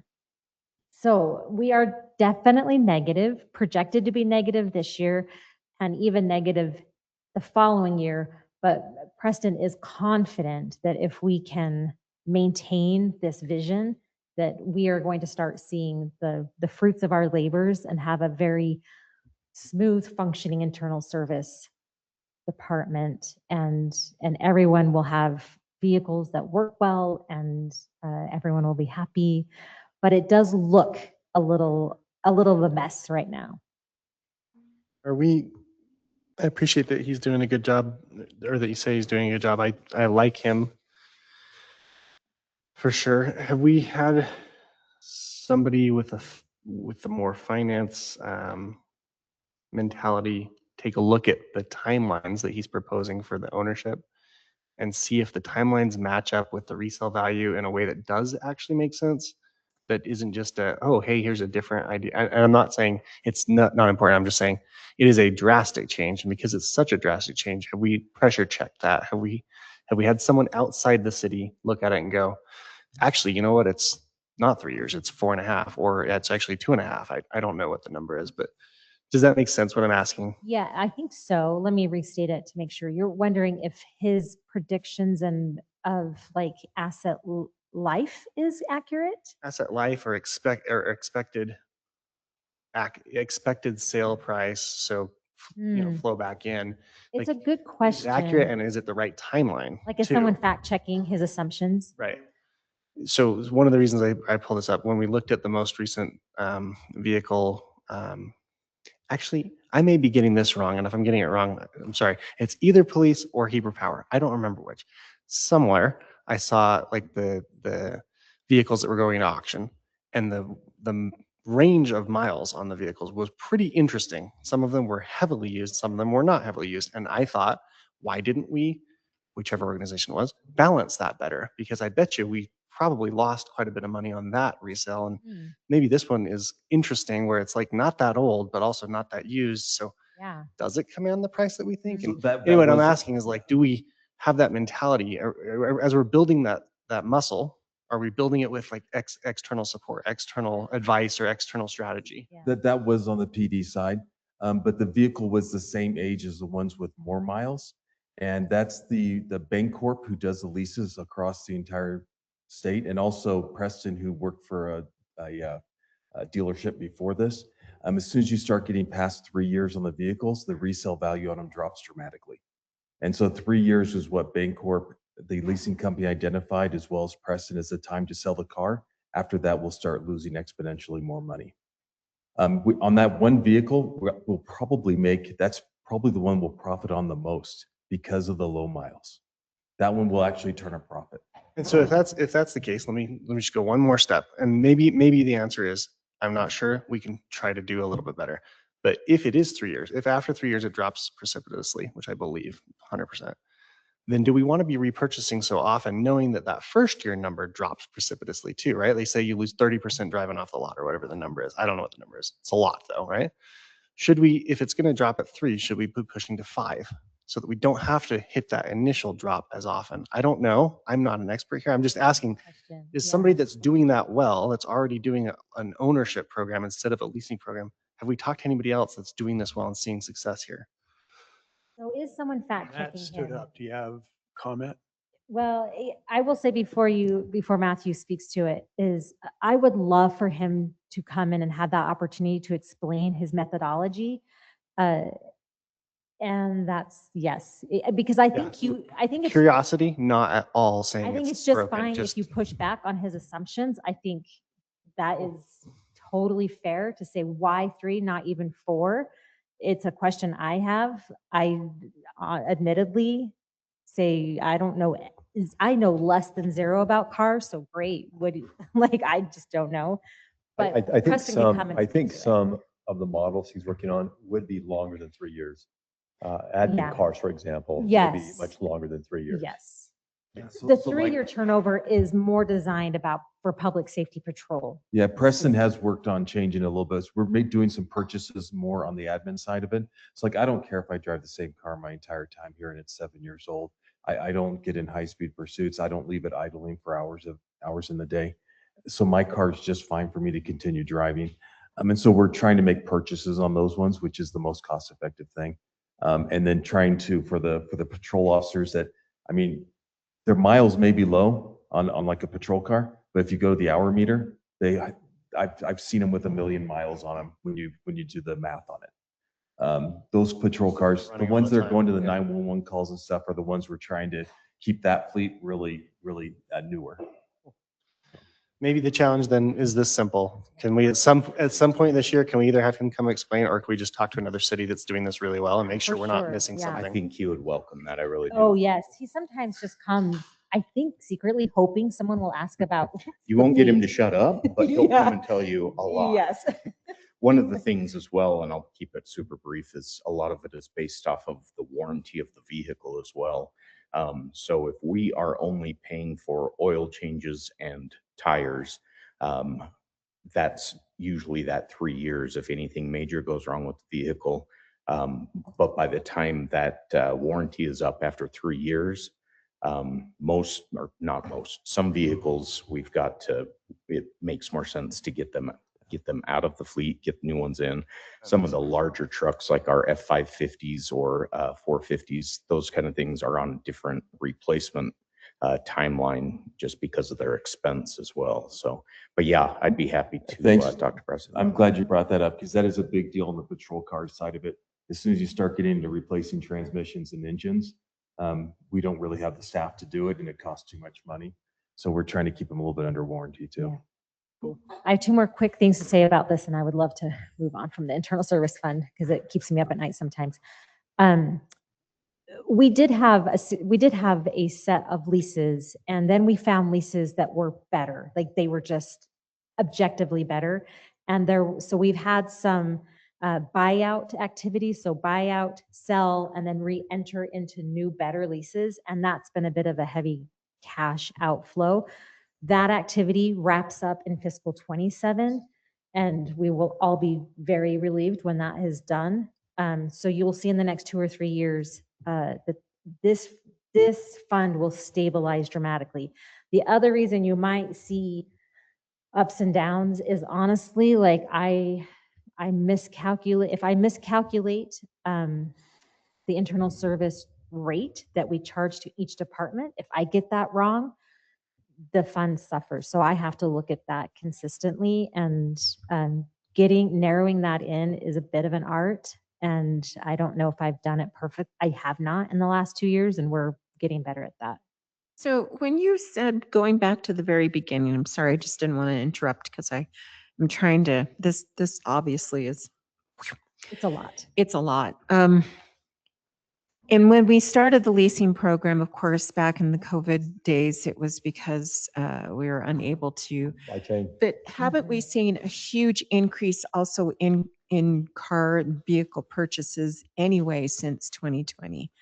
Does it not make sense to continue with with the leasing programs? I mean, for me, I'm just wondering, I know that I have family members, for them, budget-wise, it's been a lot easier for them to do the leasing program, because since 2020, like everything else, it's just gone through the roof. It's more expensive. And for them, it became something, the option of leasing was something that they thought, well, I could turn in my vehicle within a short amount of time. I'm paying less in my payments. A really good Is there question. any reason that we can't do that still in some departments? I'm unaware of which departments. I know that we have the police safety, and we also have public works. And what was that? would say, he would say, I'll get you a better deal if you let me move forward with the purchasing. Who does he go through to get the better deal? I mean, it's not like we're going State- through state labor contract. or anything State like that. Contract. What was that? State contract. So it is going through Mhm. state contracting. He's just really good at negotiating. Mhm. And he has a new idea of the process of selling. Right now, we're quite limited. There's special rules about how you sell government assets, and he has some ideas of maximizing those dollars as well. He thinks about this Okay. deeply. So he really thinks that trying to do the leasing program, at least with some of the vehicles, that's not a good idea. That's something that That's his argument. Yeah. I'll give you an example. even though we'd be saving a lot of money. We don't have an asset to sell, so we don't. I know, but we're not getting those assets. So it's hard. What I'm trying to say is that if I'm just a citizen looking at this, here's the first place that I would say, okay, here's where you Mhm. can get a lot of your money back so that you're not coming to us for anything. I know it's only $18, but I'm just trying to understand so that I can explain, yes, these departments absolutely need it. But when they ask for other departments, I mean, maybe, of course, public safety, we've already heard Chief explain that, but maybe is there other departments that maybe we're just not needing it as much? I mean, I'm wondering if there's a way to kind of cut back. And I know that we're saying that we're going to get the sale, but we don't really know when those sales will come back and when we'll yield that positive return. It could be this year, next year, 2 years, 3 years. And so we're just continually staying in the red. Do we ever come to a point where we're going to go, okay, now it's just above that. We're not in the red. That's my concern. If this is something that, even though in a perfect world, it'd be great to provide all brand new vehicles, shiny, with all the bells and whistles, then great. But if this is the department that's bleeding, then maybe we need to rethink and start looking into something where we can make it more viable for the future. And instead of the future being a year to 2 to 3 years down the road, because will we ever catch up? That's my question. Will we ever catch up? Do you want to, looks like you were going to comment. I was going to let council know that when you look at the price, especially the PD vehicles, they look like we're paying more than MSRP for them. The reason for that is every vehicle has about $20,000 upfit charge to put the cages in the back, the lights, the sirens, the radios, all that stuff. And so, and we reuse those typically on the next vehicle, and then the next vehicle is a little bit cheaper until they change model styles or something, and then we have to get new equipment again because it's not compatible with it. Preston, I mean, we sat down and we did the numbers, and buying a car outright and keeping it for 5 years is cheaper than the lease. There's no middleman. I mean, the leasing company is making some money on us. That I way they don't understand that. make any of the money. And I understand that. I Yeah. realize that probably for public safety, I get that, but maybe in other areas, I mean, we're, obviously this is for the whole city. So are there other areas where we can maybe kind of cut back, where we don't turn it in every 2 to 3 years, where we keep that vehicle and let it, I mean, I'm Oh. driving a car that, probably I'll max it out until Good it's point. got And- 200,000, but it's still running. I mean, I'm not dealing with constant, I mean, when it gets to the point, and I get it, when we get to the point where we're constantly putting money into it to keep it up, to keep it running, to keep it going, well, then at that point, yes. But I just struggle with realizing that if I'm on a budget of keeping my cars for a long period of time, then I'm wondering why we can't, as a city, do the same thing. I love that And question. So we actually public- have as Yes, well. let So- me clarify something. I love your question because if you're asking it, there are lots of people asking the same question, but they don't get to be in this room hearing the answer. Exactly. So They could be in this room. well, or they could be in this room. Yeah, we're not uninviting them. I They mean, could be here Remember, it would be great to have him come and just for talk to sure. us. Yeah, but also on that, so when a PD vehicle is up after 3 years, if the vehicle is still in good shape and it's needed for another entity, needed for like Public Works, they took some of our trucks. And we Mhm. took those trucks, we paid off the lease, and they're still driving those trucks, and they'll probably run them into the ground at some point. Yeah, so let me clarify a couple things.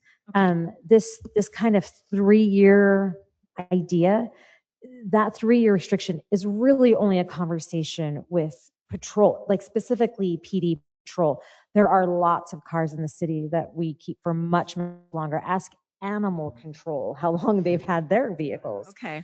And the admin card. The other clarification, I can see Matthew, so I'm anxious to hear what he says, but the other, I would not characterize it as, you said it's bleeding, Yeah. right? And it's not. It's a cash flow, a timing of cash flow. We have a very deliberate plan that was very outflow heavy the last 2 years, maybe even one more year.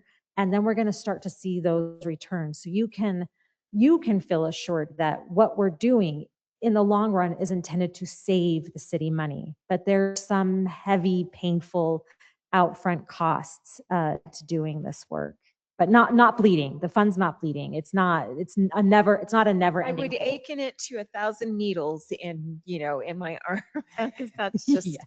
so It's fair. much. It's fair. I don't know if you were on council, but second, third year I was here, there was a real issue with the city hanging on to vehicles too long, and the ages were really old. And it became a priority of council to begin investing particularly into the fleet to get a more modern. You remember Wasn't here. that before, and so, no, at one time, we were hanging on to them much too long. We began spending more time on repairing them.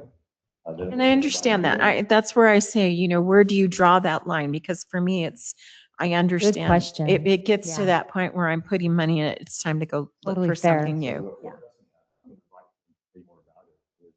System that tracks the cost of repairs on the car. Okay.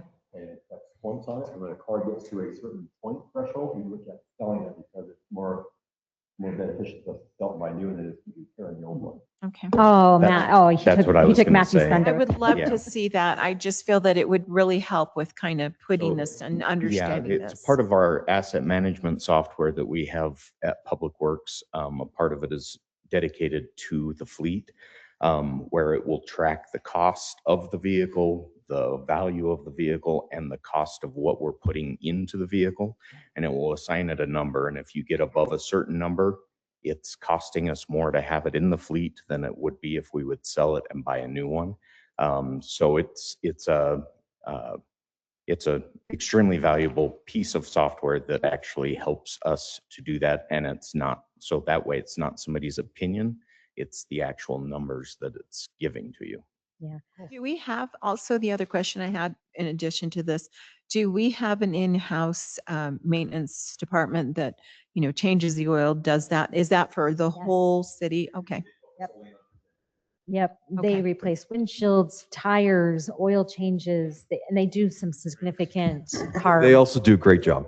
Yeah, and it truly is now an internal That's great. service That's fund, great. like, I just didn't know if we Mhm. were outsourcing that, because if We we are, currently I was have gonna say, two- stop it right two now. mechanics, and then Wonderful. Preston, who's the fleet manager, who's Yes. also a mechanic. So there's a Mhm. total of three Okay. down Yeah. All there. right.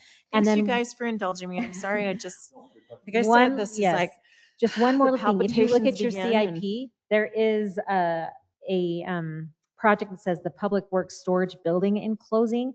There's $200,000 allocated just to the internal service fund. So that was also just a big kind of hit to their fund, but yes, all of that together explains that number, but it's going to be better. all right. I'm going to let Sarah talk about debt service fund 31 as well. Okay, this is just a fund to track debt service, only general fund debt service. If there is a debt payment paid directly from the water, that leaves the water directly. But this fund, all the different governmental funds, and I will not bore you with that. Like, I won't get too in the weeds, but we basically transfer from all several funds, we put it into the debt service fund, and then we make the debt service payment out of this fund.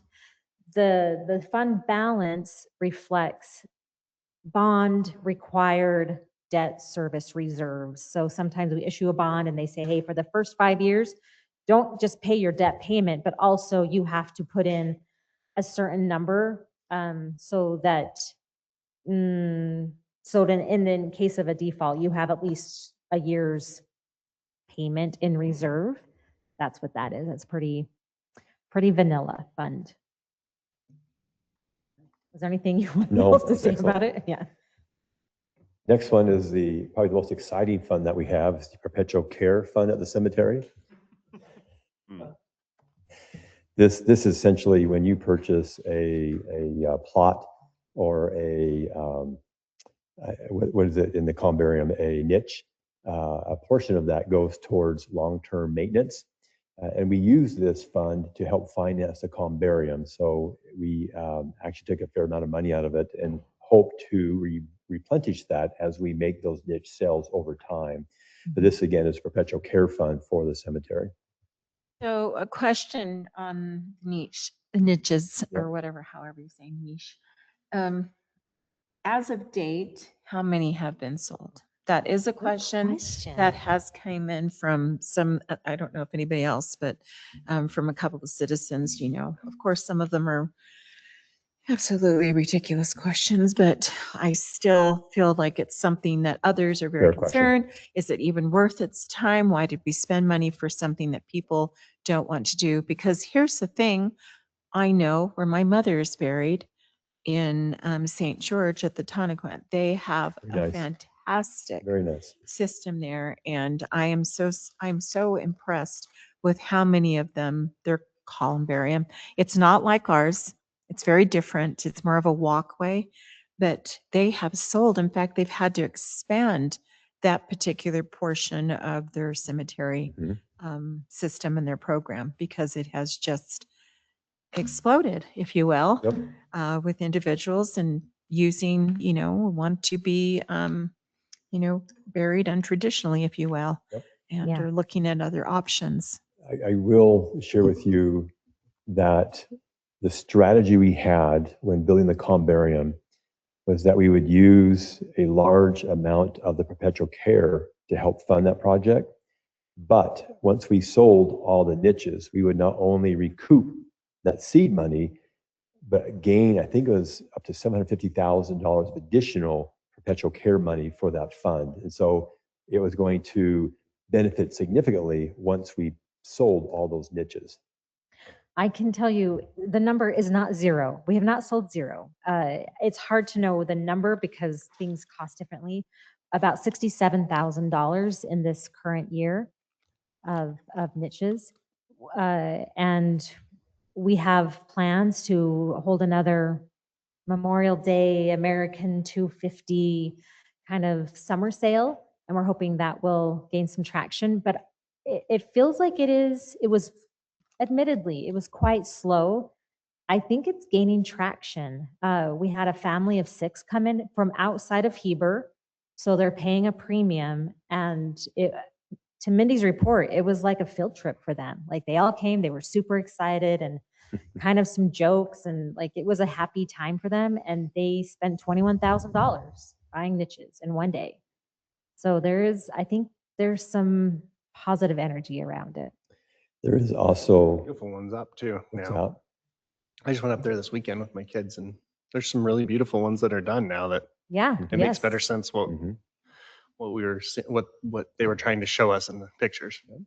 There's also a Jewish group out of Park City that is hoping to purchase a large, not acre in size of land, not purchase land, but purchase the plots in the land owned by the city for burial.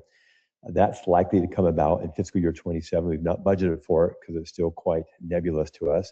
But they've also mentioned numerous times that they hope to purchase several hundred niches. But we'll see whether that transpires in fiscal year 27 or not, as their interest right now is purchasing about an acre's worth of plots at the cemetery. There is a growing demand for There these Yeah. niches, right? No For- question. For cremation. You're seeing a national trend of going from traditional burials to niches just because cemeteries are filling up and the cheapest way of addressing the need is through niches. My And- husband doesn't know this yet, but for our anniversary, which is May 29th, he and I are going to get niches at the Heber Columbarium. He doesn't know that yet, but Now he does. well, if he's listening. But I think it's I was just awesome. curious because for me, I'm actually really surprised that we haven't purchased, that people haven't purchased even more, just Mhm. because of what I have seen down south and in other cemeteries and and elsewhere, because it has become something that's less expensive, not so hard for family members to look for the right casket and everything else. And when we decided to do this for my mother, she already had a plot, but instead of looking for a huge casket, and I just felt like, Got it. you Yeah. know, and I have to be honest, I have the tip, I have the little family urn that Mhm. that is given to families. And for me, that actually makes me feel like she's right there with me. I know that sounds weird Yeah. to some people, No, but makes complete sense. I don't think that people realize, and I know that we've had some criticism online, and I feel that it's unwarranted. I think people need to realize that there are other ways and there are other traditions in other countries. I know that in Oh, Japan, they yes. do it Yeah. quite frequently. That's the only way Mhm. that they do most of their burials. So it It's a should be beautiful respected. place. I've So never I'm heard just hoping anyone we say get anything. more people because Yeah. I don't know. I think it's Matt, special. could I suggest maybe in the next newsletter, a little update? Just how many have been sold Yes. and some of the positives? Yes. Because that would be there great. have been some public comments that there have been zero. Oh, yeah. That's just I can tell you objectively not that is an true. uninformed comment. Yeah. Yeah. So let's Objectively not inform. true. Yeah. Let's inform. It can't be zero because there's some that have people in them now. So That's it's right. definitely not zero.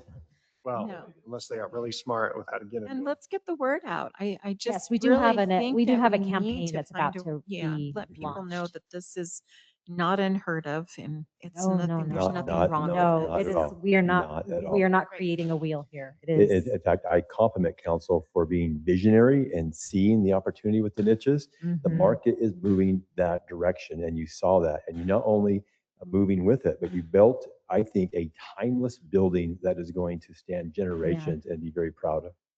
Well, and the master plan has multiple. Yes. But right now, we just have those 2 walls. Yes. And eventually, it shows various That's down the absolutely road. correct. Mhm. So on Memorial Day, we're still trying to do Chief Tabby? Yes, thanks for reminding me. So Mhm. that could, yeah, Yeah, play into so it really. Opportunity. we constructed a roundabout as you drive into the cemetery, I'm sorry, to the columbarium. And that is where Chief Tabby is going to be installed as of Memorial Day, and his horse. He'll be with the horse. Marv Russ talked about this Marked last the week heck out during of it. the monument placing at the cemetery for his son, Tom Tabby. Very nice. So let's And, market it. and that was very well attended, It was. the Tom Tabby event. Really nice ceremony. Will this also be a public ceremony as well? This will when be we- less of a ceremony. So Jonathan the Bearman Levine is going to install it on Memorial Weekend, and it'll take him some time to get in there and install it. But we could do a ceremony, let's get installed, let get the landscaping in, and then do a ceremony later this summer if you wanted to. I think that would be wonderful. And if we could also, I know that we had them for the last ceremony, wasn't it the Shoshone Timpanogos? What is it? Tell me the proper way to say it. The Timpanogos Nation. Yeah, Mhm. but there's Shoshone, It's Shoshone. believed they're a band of the Shoshone. Yep, the Snake Band. Yes, there you go. Thank you. Will they also be there? I mean, I think we Yes. should invite them again and. We intend to. Okay. Marvin Russ. I mean, if we don't need to do it on Memorial Day, obviously, just putting it in. Correct. But Correct. to have a kind of a grand ceremony, if you will, or something Right. else. So Marvin announced that Memorial Day there would be a short I'm not something. confident we should do it because it's going to take Jonathan some It time may take to longer. Yes, install it. exactly. Okay. But we will definitely do Once something it's in on place that. and landscaped, that needs to be communicated because it was announced to Yep. those there. But it would be that- fun for people to come watch Jonathan install it. Yeah. That would be kind of fun. And by doing that, the reason I'm saying that is by doing that, then having an actual ceremony, it will bring more people there. And again, once again, it has an opportunity for them to tour the niche, the columbarium and so forth going forward and maybe get more of the Mhm. attention that it's. Good idea, because some ask, what's that new building? And can we go in there? Mhm. And so just communicating that if, for this unveiling event, Yep. to have it open, have some staff, have some literature so people can walk through. It's a beautiful And then a facility. chance to sell more niches. Yeah. Yeah, agreed. I want to also go off script here for a moment and compliment Marvin Rust. He put that event together for the dedication of Chief Tabby's son, Tom Tabby. Who was this again? Marvin Rust just did an amazing job. We had leaders of the Ute Nation. We had leaders of the Timpanogos Nation. Very, very well done. I just want you to know that it was a shiny moment for the city. And a shout out to Delta Stone, Yes. RJ Masonry, Yes. the Hicken family. All right, so we're going to jump into enterprise funds. Enterprise funds are a little bit different than your other funds in that they are more of a business type of fund. They're looking at operations, they're looking at fee for service, and the general idea is that that fee is going to be set at an amount to cover the cost of that service. And so we have essentially 4 families of enterprise fund. One that we'll talk about is the water fund, and that's shown here on your screen. And in the water family, there's 3 funds. There's Fund 51, which is the operating fund. You got Fund 66, which is the capital fund. And then you got Fund 56, which is the water impact fund. All right. So each of the enterprise families has 3 funds tied to it. Actually, most of them do. One only has 2. So the Fund 51 is the operating, that is the fee for service, right? For water, you use water, you're going to pay a fee to cover the cost of that water. Fund 66 is the capital. Its only revenue source is transfer from the operating fund, right? So in order to pay for the capital, you got to set your rates sufficient to cover the cost of the capital. This will come into play on the west side that we talk about in just a minute. And of course, the impact fee fund is a fee. It's a restricted fee that we set based upon projections of future capital projects. We then, of course, identify what that fee is to cover the cost of those projects. You with me on that? All right. Key points. So we're going to get to your point, Aaron, here really quick. We need to do a rate study update in fiscal year 27. Context. We did a rate study. Actually, we've done 2 rate studies in the last 5 or 6 years because we were starting to do the east side Central Heber Water Sewer Line Replacement Project, and we need to make sure those rates are going to be sufficient to pay for the project. And so we updated those rates twice. We need to do it a third time because we need to make sure our rates are covering our costs. So we hope in 27 to do that rate study. Now, the other reason we need to do that rate study is because we're seeing in the sewer operating fund that the fees we're charging are probably more than the cost of the basic services, because we're seeing accumulation of reserves in the sewer capital fund. That is good, actually, because it means that we've got money, seed money, to begin thinking about the West Side Water and Sewer Line Replacement Project. Okay, so one of the things that you need to start thinking about as the leadership of this community is, when do we start looking at the West Side? Because we'll talk in a moment, the sewer fund has accumulated about $6 or $7 million of reserves, which is a nice nest egg to throw at that project. Now, having said that, the Water Enterprise Fund, the Pressurized Irrigation Enterprise Fund are not, what's the word I want, are not as robust. And you'll see that here in just a moment. And so on that rate study that we're complying with currently, you can see the 27 proposed rate increases. Staff is advocating that we do not assess the 8% for the sewer fund. Why? Because of the robust reserve you'll see in a moment in the sewer capital fund. But that's a policy decision. You may say, Matt, we want to charge that fee because we need to really start making sure we're putting the nest egg aside to pay for the cost of that project, because maybe we might be able to fund it with a pay-as-you-go and not have to issue any debt, potentially. But the idea is we got to start thinking strategically about the West Side. And what we're advocating as a staff is, because of the reserves in the sewer capital fund, that we do not charge or we do not increase those rates this year for that fund. But we are advocating that for the water fund, it goes up 12%, and the stormwater fund, it goes up 9%. And you can see there for the pressurized irrigation that there's no proposed increase there. So we've not budgeted any increase in fees for that particular fund.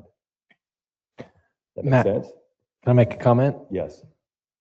Just so I maintain a capital improvement project list. You guys basically see the 1-year list. I have a 5-year capital improvement plan, and then I also project for the next 10 to 15 after that. But I have, in that plan, I have broken the West Side into 2 future replacement projects, phase 2 and phase 3 of the Central Utah project, or Central Heber Replacements Project.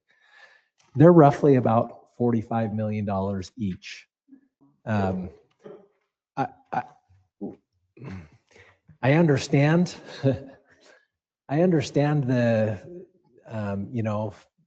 everybody's fees are going up, everybody's taxes are going up as well. I think maybe, Matt's advocating for another study here. I think that would be very helpful for us to kind of know what we would need to set them. But just so you know, we do have big projects in the future for replacements on the west side of town, and a need. Can I ask how are we standing as far as, I know that obviously there needs to be updates on the west side, but when we started with the east side, there were quite a few breaks. Are we starting to run into those same problems on the west side, or? Matthew may have more information than me here. When we narrowed it down to what our scope was in the phase 1, and we did the east side, it was because the east side had the biggest need. We did hit a few target areas on the west side as well that we were very worried about. But I think the biggest need was on the east side. But again, we're talking 10 years down the road here to get after this. So that's 10 more years of age on that aging system. And I don't know if you have more information. Yeah, just recently I'd given Matt a map that shows the water leaks where they've been located. We do have some on the west side, nothing even close to what we were seeing on the east side, but you can definitely tell it's an aging system. We are seeing the leaks that are on that side of town. We actually recently just had a company that came through that did a leak detection survey. We found 5 pretty large leaks actually up in the Valley Hills area and a couple on the west side that they should be, I think that they called in blue sticks on last week. So we should be addressing them. But yeah, one of the other things as well that Russ didn't mention, but if we also have to take into consideration putting the PI on the west side, it being really the largest part that doesn't have PI, because obviously if they're not utilizing PI, they're utilizing the culinary system to water their lawns. So in order for us to do the PI system, then it does come down to doing a full 45. Does that include that 45 million? Does that include inserting a PI system as well? It does include that cost. As well as road improvements like we did on the east side. Yeah. Dang, that's a lot of freaking money. Matt, quick question. How did we fund the east side? Did we bond or did we just save up for years, or was it a combination? We had a very diversified capital stack. It included bonding. It included some what's called ARPA money, which came available during COVID from the federal government. We were able to get about $2 to $3 million, $5 million. Wow.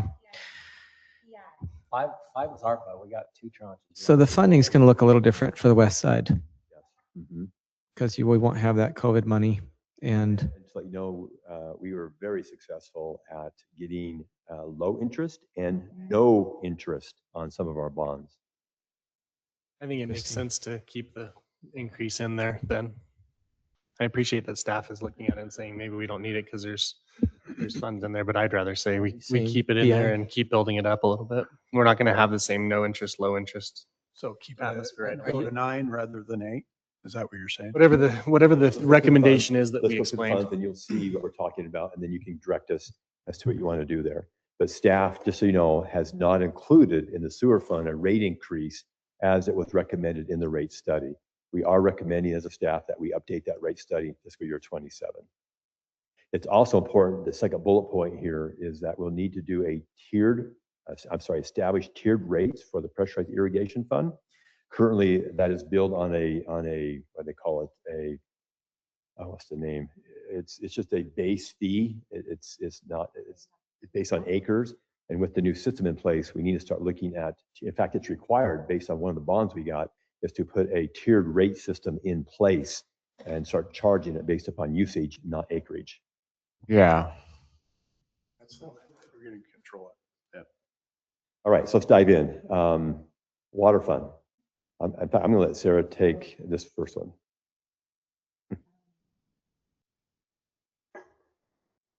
So what I do with the operating fund, all generally to maybe skip each number. This reflects salaries, operations, materials, payments into a service fund, and a transfer to the CIP fund. There is a policy that we should have a reserve that is reflective of about 25% of operating revenues. And because of all the moving parts, this looks like it's going to come down. That should be about the fund balance. Any dollar above that gets shifted to the CIP fund. So this just reflects. Keeping 25%. Yes, the fund balance should be about 25% Okay. of operating revenue. You can also say. I downloaded this last week. Operation expenses. So this operating fund, salaries, supplies, materials, everything else. And that is the case for every operating fund. They keep going. 56 is very different. It is culinary water, and it is reported in our financial statement as we take all the culinary, all the sister funds, and we report them. This fund is more channels being mixed. So the money that comes into it is for a specific purpose, and the money that goes out is for a specific purpose. We do not We just don't mix it because it's so highly restricted for for approved impact fee improvement plans. So you'll see that these fund balances will go up and down based on how much work we can get done in a year or how much developers can get done in a year. Refund projects. And then again, you can keep referring to this big CIP summary if you want to see the projects, please refer to the CIP summary. And 66 are general capital projects, or general water capital projects. And again, you can include CIP funds, but just remember that the only revenue in these funds is excess from the operating funds. And then even if we get the proceeds, those do first go into the operating and shipped to CIP. So any money is either operating or occasional bond proceeds or grants. Speaking of the west side again, if you look at the reserve number of $713,000 estimated at the end of fiscal year 27, I don't believe that's enough to issue debt to begin work on the west side. Meaning we've got a lot of work to do to raise the rate to cover or be pledged for the debt service that will be necessary for this fund. Sewer, we're there, and you'll see that in a minute, but I don't think we're there on the water. Well, it looks like we're going backwards right now. It's that or just staying even. We're not getting ahead. Yeah, yeah. We're going to the sewer utility funds now, and you'll see this here. I'll let Sarah continue here. Because it's moving part, that probably is that fund balance of 191 is probably lower than I want it to be. But in the next slide, it's a little bit. So in the next slide, we see an impact fund. Maybe we can go to the third slide, 67 is the fund. That's where you see the big almost $8 fund balance. Dramatically higher than all the other enterprise funds. And jump into stormwater utility. Does it make sense to use any of that to pay down the balances? Such a good question. I would say no. Just because the interest was so low. Yeah.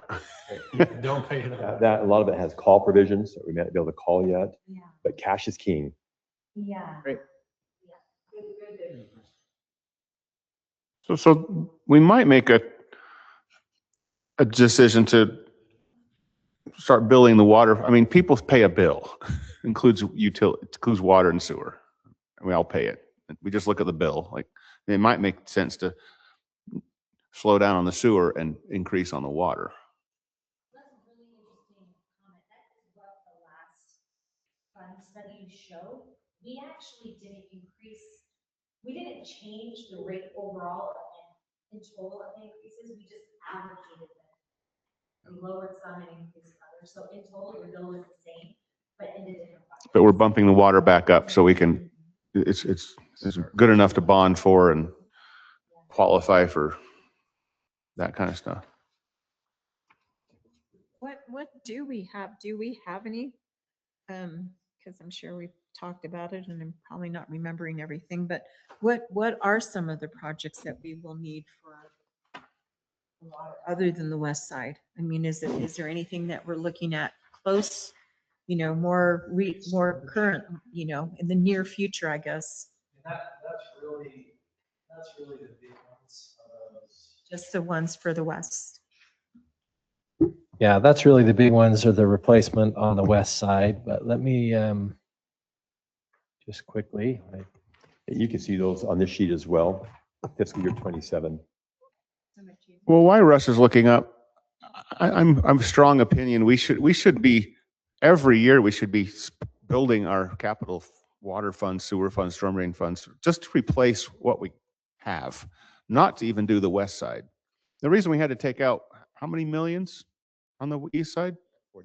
$48 million is because the city had never accumulated any sort of costs to replace anything ever. We just ran on as, we need 100 grand. We'll spend, do 100 grand. So we had zero. We had no savings. And so and I don't want to start the same process again when we don't have any savings. I know we have the west side to do, but we also have to replace the east side in 70 or 80 years. And we should be putting that depreciation aside. Or we're doing the same thing the same stupid thing that they did before. I mean, when I got married, we started a budget and we put aside every month, we put aside money for car insurance, auto repairs. Even if it was $25 a month, you still stick that aside so that when the car needs a new brakes, the money was there. Not, oh, we better get a loan and use our credit card. I don't want to get in the habit of using our quote credit card to borrow $90 million in 10 years. So a couple thoughts on that. The rates I showed you a moment ago will go into effect beginning the billing period of August 1st. Okay. The new rates, yeah. The new rates. So the other thought is if we can update the rates do a rate study and update the rates this fall, I think that study could be informed by the council's pleasure, right? We want to look at putting money aside, renewal replacement money aside each year to help begin putting the money away for these repair and replacements. I think that's a great idea. And I would recommend that we get that rate study done sooner than later so it can be informed by your policy decisions and priorities. How much does that cost? Yeah. Do we just set it as a ordinance or something that we do it every 2 years or 3 years or something, or is it worth? Best practice is to do it every 2 or 3 years. What is that for again? We did For that the- at Heber Power this last year. We set it to, we'll do a Assessment. rate study. I don't remember what we agreed to, but I think, well, I want to say every other year, maybe it's every year. But we said that, and then we also did it with the mentality, to your point, as far as like, what is we didn't go with just like a cost to replace. We did like we did it based on an average system age and maintaining an average system age. So of necessity, it had cost to replace, but it didn't have cost to replace with east side, west side. It had cost to replace with system age generally, and keeping, which is different calculation here, but it makes sense. My recommendation to you is let's support the rates that are going to affect August 1st, but then let's advance that rate study so that maybe you can update them as soon as the study is done and have an idea of what they should be. You could update them again in January 1st, perhaps. Okay. Here is a question, and I'm throwing it out there because again, we're talking about people's pocketbooks. When they see these numbers, the question is always asked, why isn't the growth paying for this, and why are we constantly having to pay? Because these numbers are going up because it's simply because of the growth and the construction and so forth and development. What do we say to citizens when they see these numbers, and we might potentially even be doing more of an increase? How do we explain to them that it's not something that we can constantly put on, for example, an impact fee or towards development, or ask them to put more money or ask or raise those fees for the developer in order to cover some of these costs that are then sent out to the citizens? What are answers that we can give? Because I'm not sure how everyone I'll give you else, an but answer. this is something. These costs have nothing to do with growth. They have everything to do with the existing failing system that no one's maintained for 80 years. All $48 million that we just spent on the east side has nothing to do with growth. It's where you live. Oh, I know. And everybody in the city is paying water and sewer increases to help the east side, and we'll do the same thing on the west side. It's the growth and the people that are moving here are helping the historic blocks rebuild their water and sewer system. Maintenance, yeah, because their stuff's brand new. But remember that most of the growth happening in the city is not happening within our system. It's happening in The north, Mhm. exactly. North Village, Exactly. If I can add to that, so the impact fee law, the impact fee rules do not allow a city Only to, for capital, and it's not for. you can't increase your level of service using impact fees. Impact fees can only pay for additional demand on your system. Now, I will also tell you that so some of the upcoming projects that are going to be needed, we're gonna start early this year or next year on 100 West and 300 West. Those are gonna take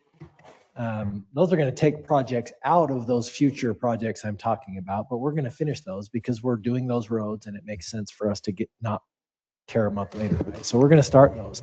Some other projects that are listed is When do you think we'll start those two? Like this they're right now? they're budgeted for next year, this year and Next year. next year. Okay. Yeah. We have plans for a future water tank and future a new well upgrade or a new well.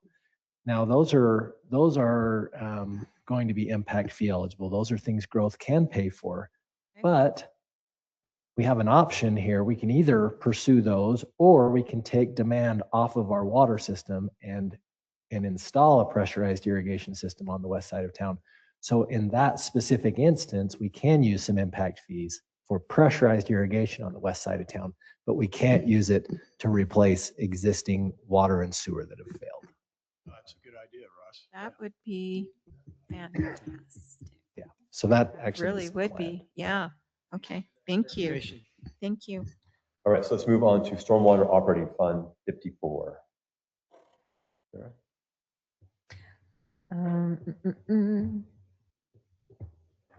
Okay, 54 is just like 51 too, but it's stormwater, not culinary water. Stormwater is the system that collects all the rain that we're not getting and make sure it gets to the right place.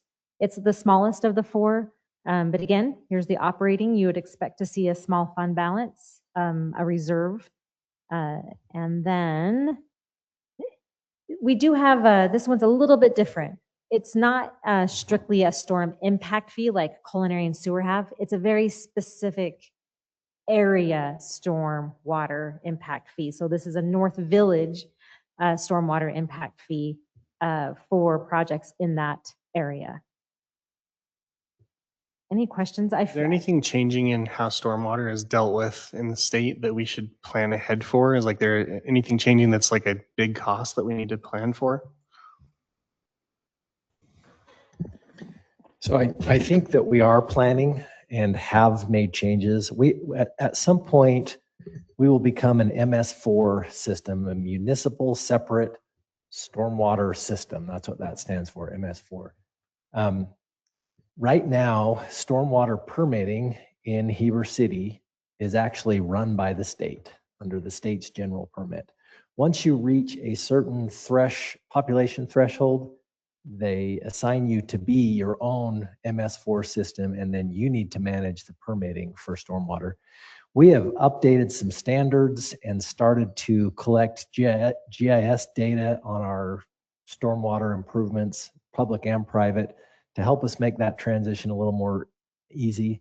I think we're doing everything we need to be doing right now until they list us as an MS4 community, and then we'll have to do some additional work and we'll just budget for it. Maybe we take an estimate of when we think that's going to happen then and throw some money around what that will take from either headcount or systems into the rate study. Yeah, it's a good idea because it will require additional employees to manage it. Now, when do we think it's going to happen? 2020. Honestly, that was the honest answer. It didn't happen. I'm assuming now it's going to be 2030, but we really don't know. Is there a population number? When you reach this population, you become MS4? Yes, but it's a little more complicated than that. I will do a little looking into it. We don't know for sure, but I'm kind of estimating 2030 at this point. But. We're down the home stretch. Yes. I think I'm going to skip that last. So the CIP, it's kind of just wash, rinse, and repeat. You got the PI operating. Again, we're not anticipating any increases for the PI, and that is by design through the rate study that might change. They might suggest an increase, but for now we have programmed no increase. We do have a PI impact fee fund, and we have our capital fund that has a moderate fund balance. Before, and please stop me if you have any other questions. Lots of details on the summary. Before I give my wrap up about all the slides, the CIP slides, any other questions? Same question on the pressurized that I just had. You know, if we're going to start billing that, does that require another person? Does it require a different billing system? If so, it should probably be in the rate study. Good question. So the tiered rates will be part of that rate study as they establish those. Yep. Here's my summary, unless Yvonne, did you I have have a something? question. I guess this would be for Matt. In regards to pressurized irrigation, have we seen how much water was used? I mean, is there any way that we've gauged the water? Because I know everything is kind of just, we haven't really done metering yet. Is this the first year that we'll start the metering? Or because I have not received a bill. I'm just saying that. Maybe I should have kept my mouth shut because it was really nice to just water Yeah, my we're gonna yard fix that whenever I actually felt right like now. it. I mean, we were pretty good about at least keeping it for just, like 10 minutes at 4 o'clock in the morning. And it wasn't an everyday thing. I know there were some people who were actually doing it every day. And I thought, why, your lawn's going to look like crap in another year and it was because you get fungus and everything. But I'm just wondering how much of the watering has increased. Are we seeing people being careful with it? And the only reason I'm asking is because now we're dealing with a drought. And I know that we are, but are we possibly at any time looking that as we go through with the summer, which has started off actually kind of decent now, but we know how June and July and August especially start to get really, really hot. Is there a threat, I guess, that we could possibly see the water turned off earlier? Or is it something that people have been very respectful so far? So maybe it's just a little bit of maybe not doing 2 or 3, just doing, 2 nights a week and that's it. What have you seen? What are you noticing?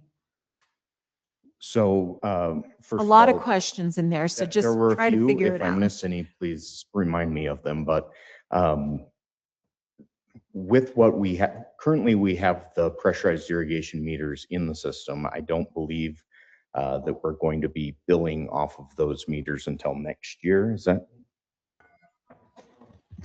I mean, I think the idea is that now that they're in the system, we collect a year's worth of data and then we use that to help us Okay. determine what the Okay. tiered rate structure may look like. Yeah. So up until now, we've really gotten most of our data from the CUP for Mhm. their pumping hours, that Yes, the amount of that's what I time that was, they're yeah, pumping. okay. So yeah, in fact, I just got a text from Riley that we just had a report from the CUP over by Jordan Park. So, but yeah, that's generally where we're getting most of our information, and they are who will keep us up to date on potentially having the water turned off sooner rather than later this year, depending on the Or water maybe use. coming on later, and then that way it can make it through, because we always have that. I know that, but I'm just saying that if it's possibly in the future, then maybe it becomes something we're turning it on later. And then that way it carries through, because we tend to have those weird little Indian summers. And you're looking at September and it gets very dry, it gets very hot into August. Maybe we extend it a couple more weeks so people can kind of have that last little burst of watering their lawn before we go into the winter months or so forth. I'm just wondering, that's what I was questioning. I just wanted to know if we can, as we start going forward, where we're going to find maybe, I don't want people to have to feel like they have to be so stingy with their water that their gardens die or whatever. Yeah. Right. Yeah. Some people, that's what they rely on, is their gardens. It's just One of the things that we've been looking into our code for water conservation quite a bit lately, Riley, Fairborn, and myself. One of the things that we need to kind of decide, we do have in the code as far as our watering hours that are allowed between, I believe it's between 10 and 8 10 a.m. to 8 p.m. I could be off on a couple hours on there. It will depend on how much appetite, I guess, we want to have for enforcing that. I do know that I did notice the other day in the middle of the day on my way home from lunch, the ball fields down by Public Works had their sprinklers running at noon. Yep. And it had been raining, I believe it was the day before. So we do need to kind of have that conversation about how aggressively do we want to pursue wasting water in the middle of the day like that. Well, I don't want us to get to the point because children, I mean, for families, you know, a lot of the time they're filling the little pools for their kids during the summer. So does that mean that because there's just this increase of water usage for that particular day for a certain amount of hours, oh, here you go, you're going to get slapped with all of this, you know, with this expense? I am just saying that if it's something where you can see if there's any way that we can look at it as time goes on, okay, you seem to be doing this every single day during that time, and you're wasting water by watering your yard in the middle of the day. And I do think we really do need to crack down with our municipalities because that's what we hear. I saw so-and-so. I saw, you know, the Wasatch County, which, you know, I keep reminding them, sorry, that's Wasatch County, talk to them. But making sure that we are cracking down on those bigger groups and saying, hey, don't be watering during the middle of the day. Reset your sprinklers, that we're doing it as a city as well. Because as we start going forward, that's where we're going to start getting our pushback. If we start raising these rates, people will start to say, well, I can't even water my yard because you've got me restricted or, you know, restricted to so many hours. And yet you're asking for more and more and more. We have to find that balance there. That's what I was wondering, just how we can do that, make sure that we do Couple that. things, don't go anywhere. We will likely be bringing to you before your May, is it May 20th, your next meeting date? I think it's May 20th, 17th, thank you. Do a review of the city's water conservation ordinance and drought ordinance. We think it's important that you be aware of it, be aware of the triggers in it, the milestones in it. So if the summer is hot and dry and we have to execute on that policy, you're aware of it. In fact, I got a phone call from Grace this week saying, are we going to enter into or proclaim a drought?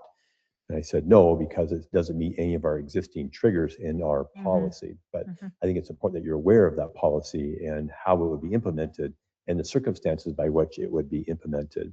But Matthew, maybe you can comment very briefly on the technologies that we have at our cemetery and some of the parks that track rain, tracks the time of day and how much water that's been going down so that we minimize, to the extent we can, the water that we put on the parks. Yeah, I know that the smart controllers that we have over some of the facilities, if not all at this point, does monitor the weather. They also have the smart functions of doing the soak instead of running for 30 minutes straight. They will run for 10 minutes and then it will go to a different zone and then eventually make its way back. That allows the water to you can water for less time, but actually have it do more good than it would otherwise. They also will monitor like wind speeds as well. So if we know that it's going to be an especially windy night, they will not turn the sprinklers on. This is on all of our facilities, or Yeah, but not yet? the Oh, technology is getting better and better. that'd be because of awesome. this. So are we going to talk to our neighbors over there and remind them to do the same so we can stop getting calls from our community telling us about how they're. Like you want to, Yeah. so please go do. You can put little signs that says this is a county You've got a park. good rapport with them, right? Yeah, we'll need to because it is within Heber City. So Yes, it's exactly. something that we would be Yeah. enforcing on them. And We really do. just managing a department like Parks and Cemetery, I know how their Parks and Rec, they do need to run them sometimes in the day so they can make sure that their system is hitting all the right spots and that there's no leaks I or anything like understand that. that. I mean, I realize there's the point of checking, but then there's the point of when you're just seeing it going and you're driving by and hitting the sidewalk and there's a lot of water going down. I just, you know, of course I'm exaggerating. Well, no, I'm not, but I just want to make sure that we are doing our part as we were asking our citizens to do their part. So Amen. thanks, Matthew. Thanks. Sorry. Okay, go ahead, Sarah. Things. I skimmed over the operating budgets, but that doesn't minimize the work that has gone into creating these budgets. Matthew's team does tremendous work building these budgets every year and maintaining the budgets. They are so careful and meticulous about creating and monitoring their budgets, and I want to appreciate and recognize him and his team too.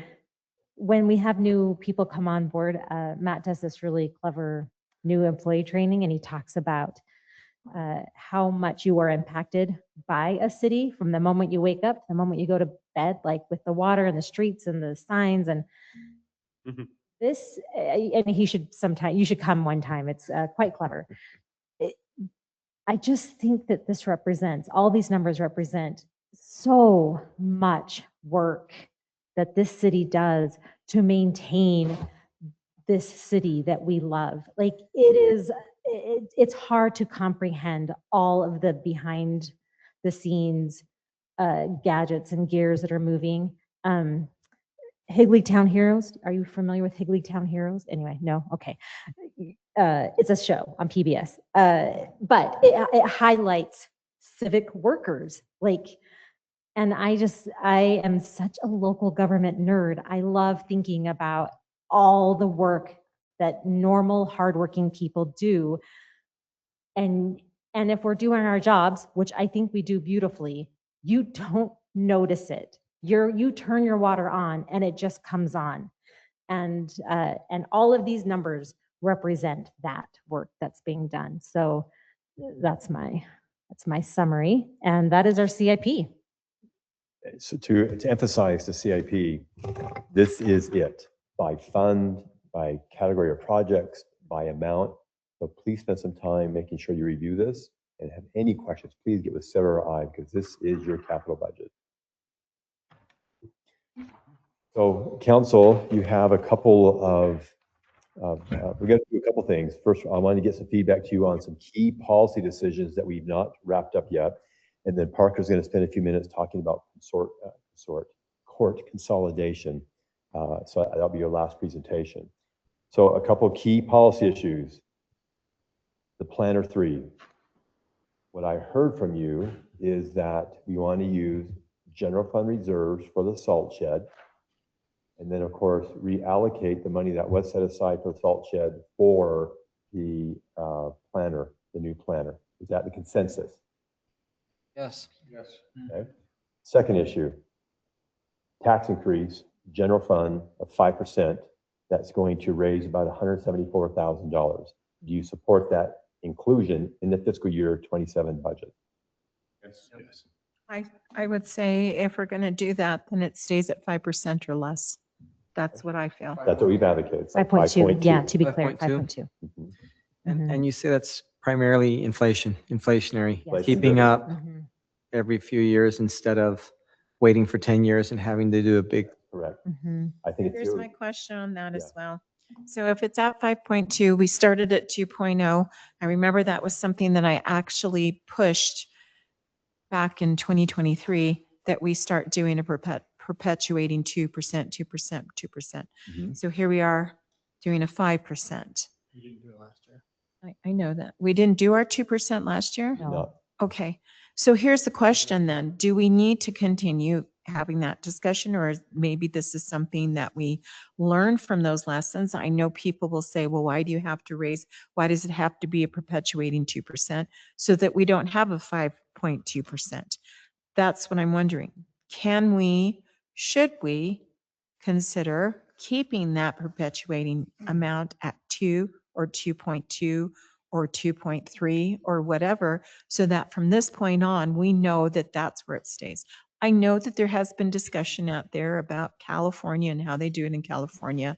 My cousin has shared with me that it's that 2%, 2%. She says, which has been wonderful, because for her, as someone who is on a very, very tight budget, she has been grateful for the fact that I know now I'm not going to have this constant fluctuation. However, unfortunately, we don't have that, but we can for at least the city. So citizens at least can budget for that. Yeah. Is this something that we Like can, a CPI or something instead, yeah. yeah, So in essence, that's what we tried to do, is tie it to the CPI for the past 2 years.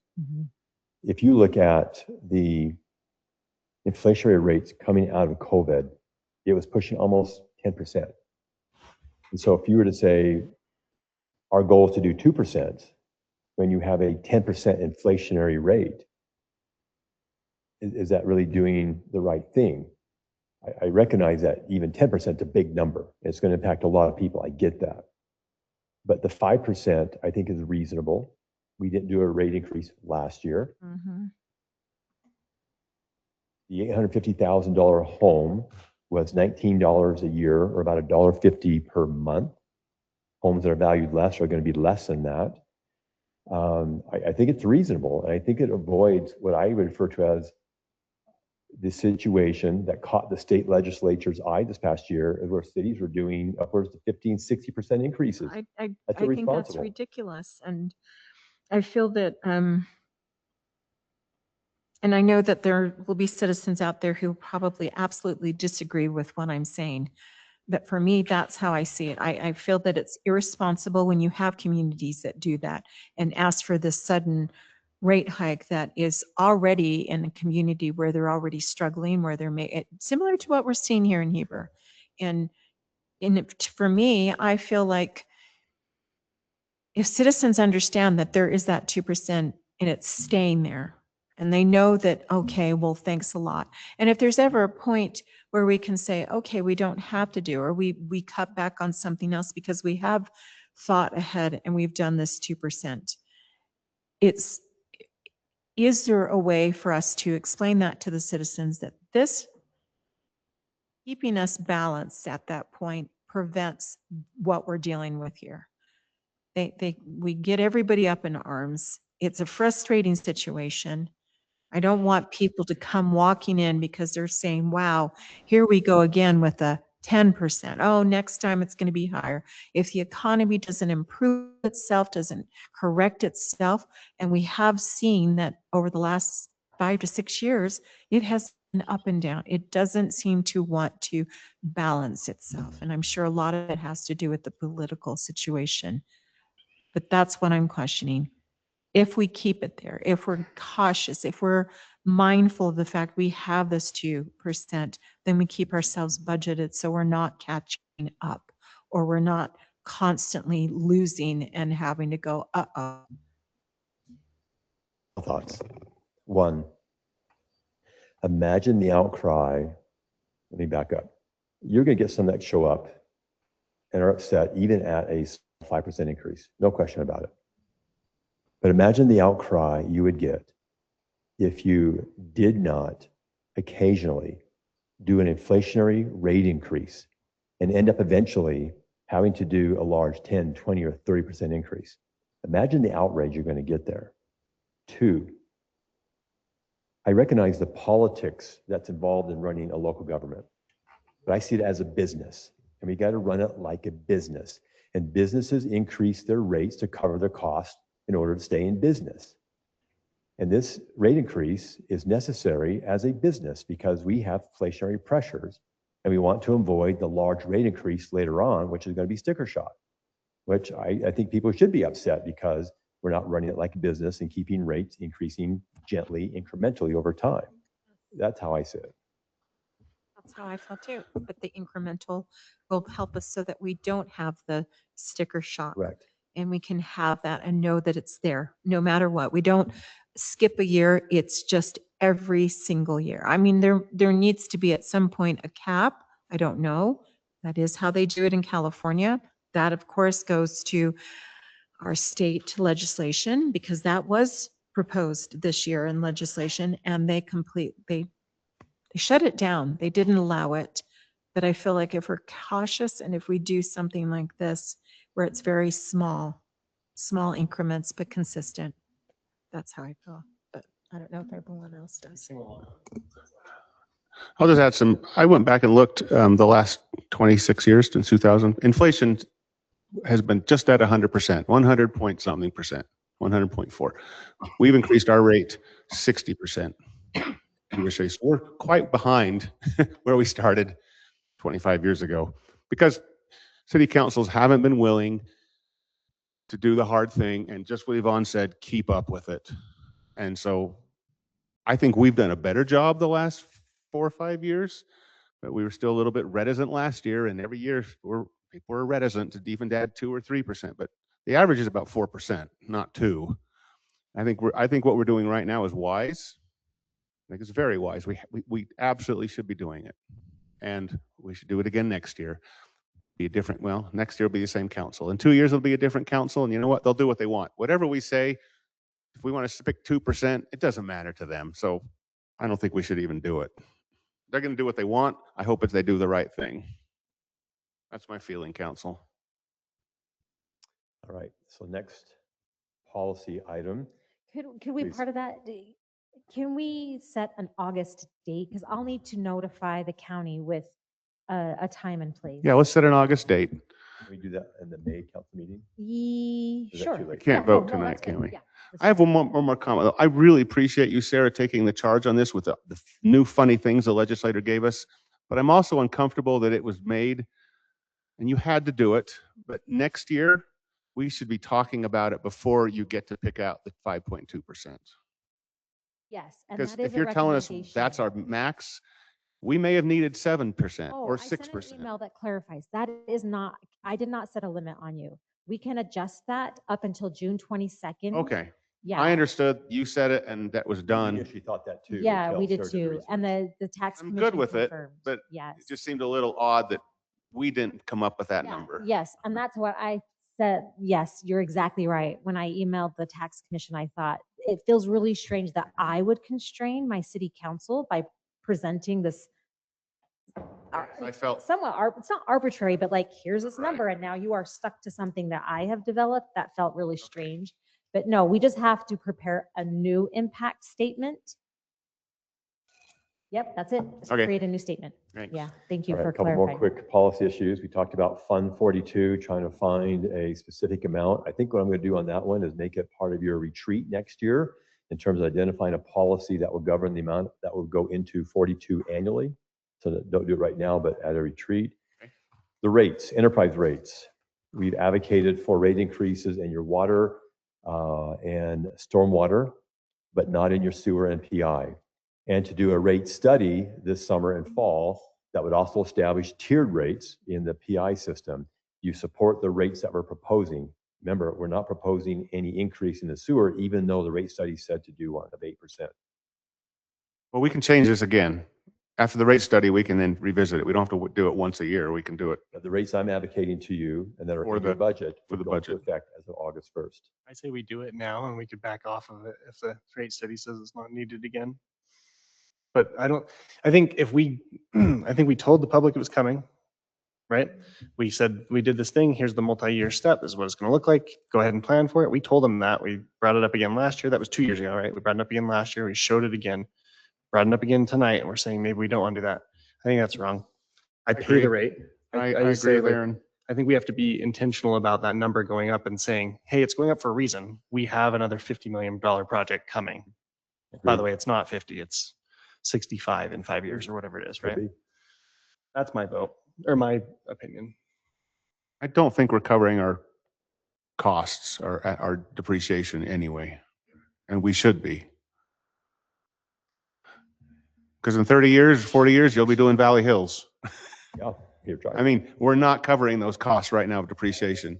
Really expensive. And it's like you wait 30 years and then you, oh gosh, I got $25,000 to put my new roof on. I should have been saving for that for 30 years, but I didn't. That's just dumb. And I don't want to kick the cost down to the future next generation. Like, well, we didn't do anything and we're going to put it on you to go borrow $200 million in 30 years. What I hear you saying That's what we did. is, That's what happened to us. yes, yes. Keep the sewer. They kicked the can down the road and said, we're not going to pay for it. Those guys can pay for it in 2024. What I think I heard you say is to keep the sewer rate of 8%, add that back in. Is that what I heard you say? Yes. Aaron and I are saying that. For what? Which one? I mean, how much do you want? It's the 8% that we. Sewer bill. Instead of dropping to 0, leave it at 8%. It's the city portion too, not the HVSSD portion. Here's on the Here's screen, rate Yvonne. study. This was the I'm rate looking study at we it right last now. did with Zions Bank. I've circled fiscal year 27. We've programmed the water at 12. We've programmed stormwater at 9. And we're considering dropping it? We've not programmed anything for the sewer fund because our thinking was we've accumulated that large reserve balance in the capital fund. And we want to tap the brakes until we get the rate study updated. What I'm hearing you say is What I'm saying program is it in. Keep it in there. Want to. and Tap the brakes later if we need to. I agree. And Russ, the 90 million, that's not just water. That includes sewer and roads, All road. water, sewer and roads.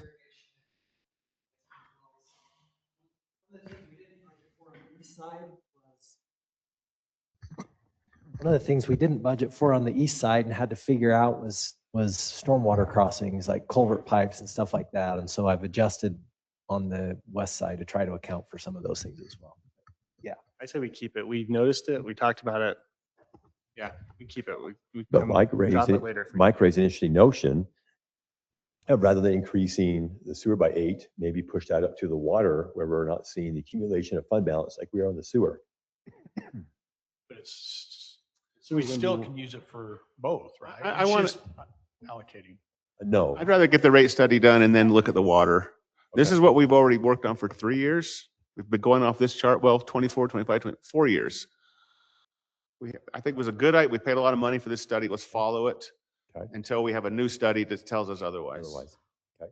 Is that Keeping the consensus? numbers as is, 12. Yeah, 9, 12, 9, 8. Yes. Which is actually sewer, for people who are listening, is actually 1% less than it was Yes. because it was at 9%. So now we're doing only 8%. Okay. Oh, fine. All right. So council, that completes Sarah and I's presentation to you. Parker's going to come up and present an updated report regarding possible court consolidation. And the reason this is being talked about as today is because we talked a lot about this at the retreat in January, and you asked us to do more research, more information. We're going to present that to you today. To tee this up, we're looking at the court because of the space. We're out of space in this building for staff. The idea is potentially the court could be that space. Aaron brought the notion up of perhaps Heber Light and Power Building. Let's not tear it down. That could have other uses.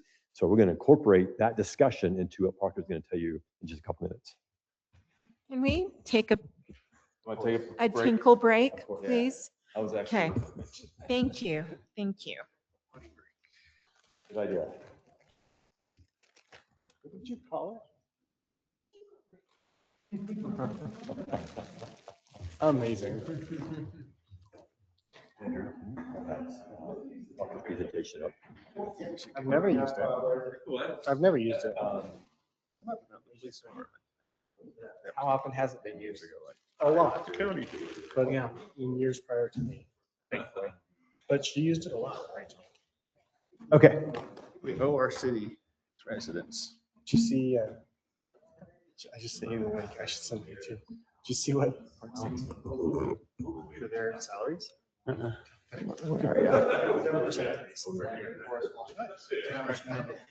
Use it as a last I resort. bring it up, but We're just doing everybody a disservice by not doing anything. Well, not just for us, but for the next people. We should be adding on. I think they've been really good.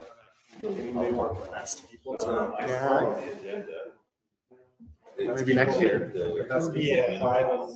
Scroll down. I'd rather not do it than Well, that's this year. then you want me to bring it up? I'm not getting reelected. I'm not kidding. I'd program in, I think we haven't done anything for, okay, it's been. For today's, or was it under yes? Did you do the agenda packet? Yep. That's where I'm at. I'm in. Seeing it on there. Yeah, super interesting. They're 56 right now. They're raising it 15% bump, 10%. Was it under yesterday's or tomorrow's? It was on. It was on Tuesdays? Wednesdays, okay. Then I was looking at,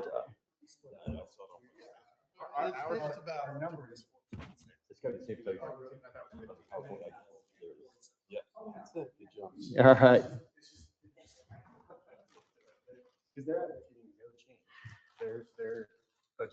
Let's see how we can do this. You want to just leave it as a PDF here? Or do you want to? Okay. All right. Am I going to get support from you guys? This was funny. Think am I going to get support if I bring it up? 47 questions. Wow. 47 questions. And then she's like, oh, we're good, sorry. We're having.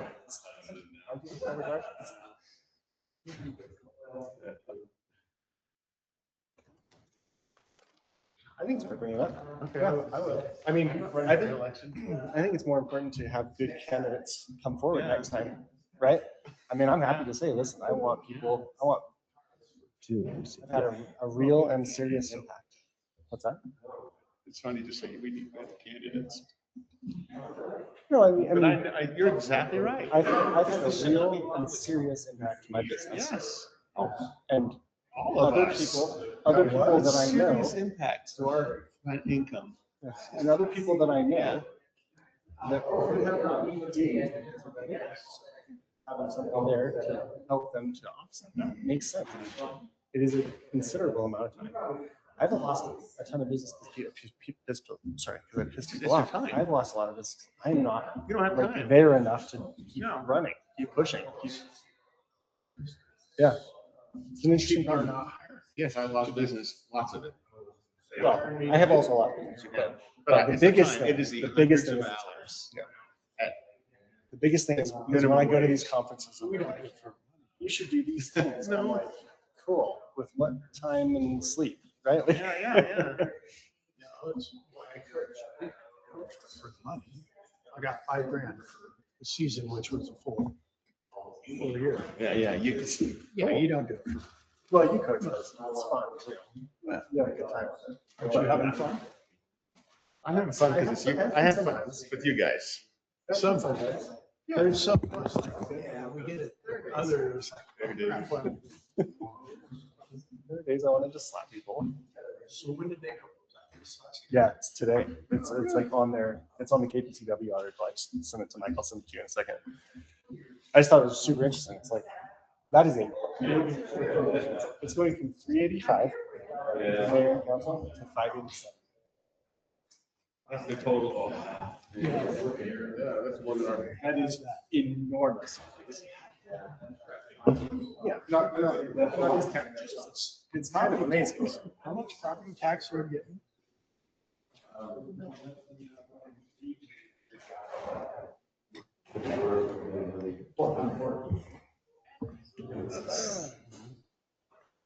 We should get some massage chairs too.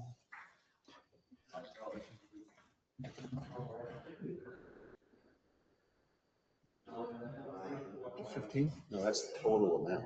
Oh.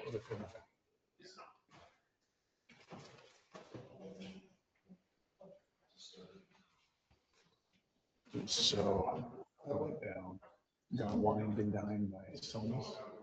Oh. They're and yeah, they're on private bowling alley. Woohoo. But then they have their own private wellness room with a big massage chair in there. We scheduled it.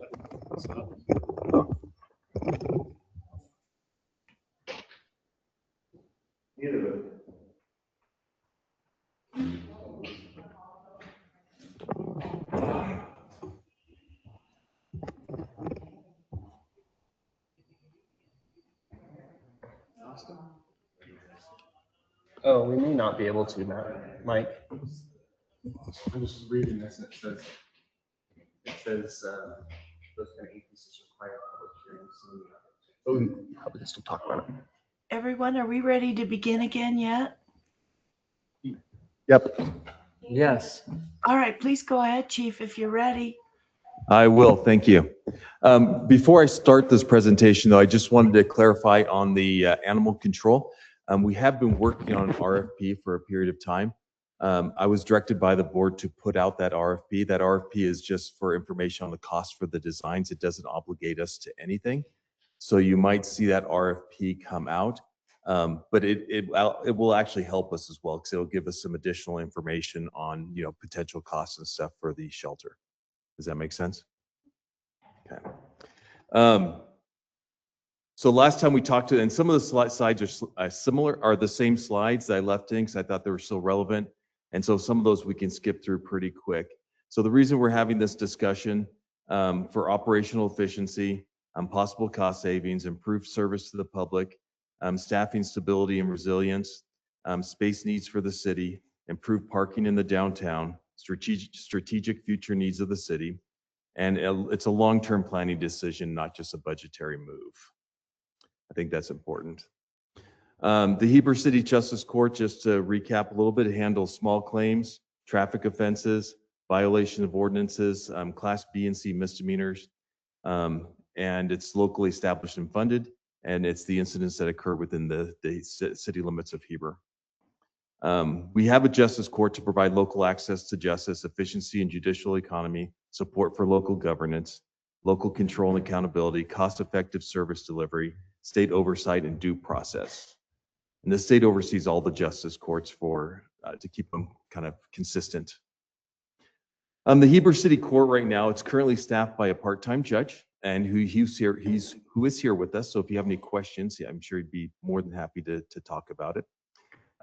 They have a supervisor, a clerk, a part-time clerk, a part-time prosecutor, a part-time prosecutor's assistant, and the bailiffs. And the Heber City Police Department, we handle the bailiff duties currently. We utilize our reserve officers for that. Our court hours are Monday through Thursday, 7:30 a.m. to 5 p.m. On Friday, they operate from 8 to 12. And the court is typically in session every third Thursday of the month, and it sometimes overflows to Friday, or if the court calendar is larger. On a consolidated court, that would be the one at Wasatch County. What's that? Every Thursday. Oh, every Thursday. Sorry, that was given bad information on that. So every Thursday. It says consolidated. It's really Wasatch County Court. If we do a consolidated one, it'd be the full-time judge, the supervisor, it'd be 4 judicial assistants, 2 prosecutors, and the bailiffs that they utilize over there. The court hours would be Monday through Friday, 8 a.m. to 5, and the court's times in session would be every Monday and Tuesday, at least 3 times a month, unless they have a larger calendar.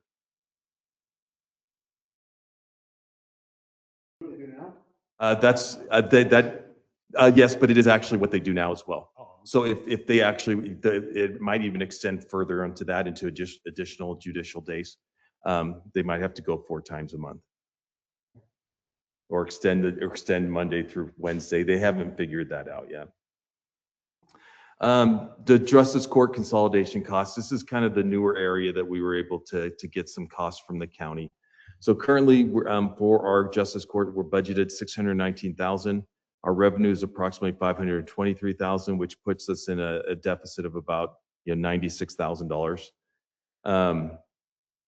The Wasatch County proposed costs is they said they would need a full-time prosecuting attorney at a cost of $191,000, 2 court clerks at a cost of $177,000. The incremental judge increase, which would be a full-time judge making their part-time into a full-time, would be a $99,472 increase. And then the overhead is $23,454, and that total would be $492,540, which is less than we're able to currently operate at. The 2 clerks would be given the opportunity to move to Wasatch County. The larger staff could provide additional flexibility for taking time off and provide that a little bit more staff resiliency than a smaller staff can provide. The Heber City Justice Court could operate in the black and make a better use of limited resource. The city would retain the space for future needs. And it's a better use of existing space for the county. They planned on additional clerk spaces and courtrooms in their facility and have room for it. The public would be served at one location for any court matter. So no matter what, no jurisdictional confusion. If you have a court case, if you have a traffic case, you would go to one location and not to Heber and then get sent to the Wasatch County, or Wasatch County go to Heber. Wasatch County actually estimated, they said probably about 25% of all their calls are actually for Heber City, and they have to refer them back to us. Phone calls. What's that? Phone calls, but we regularly get people into the Heber City Police Department that we have to send to county, and Wasatch gets people from the county that they have to send to Heber. So this is a picture of kind of the current court layout. You can see kind of the police department there. They have a large courtroom right here, a small holding area, and then they have their clerk office right here, and a jury room, and then the judge's chamber is up there in the top left corner. The courtroom, a judge might know, it's probably pretty similar in size to this one. The size of the conference? This room, yeah. And there's kind of some pictures that I'd shown last time as well. This is more, there's the court right there, the bottom right and the bottom left.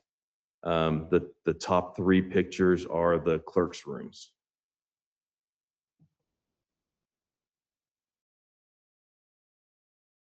So where we're at in the process is we've contacted the county to see if there's interest, which there is.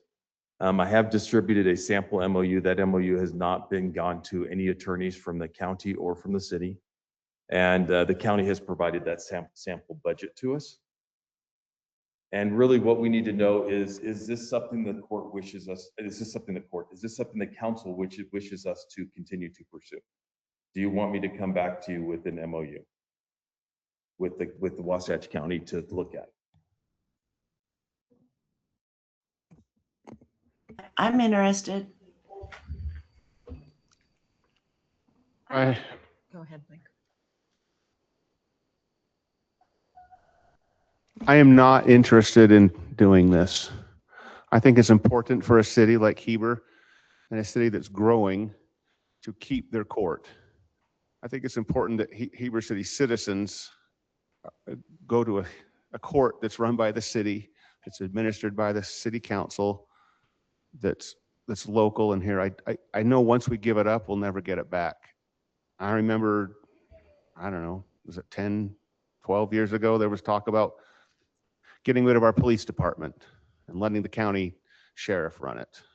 And that was talked about seriously.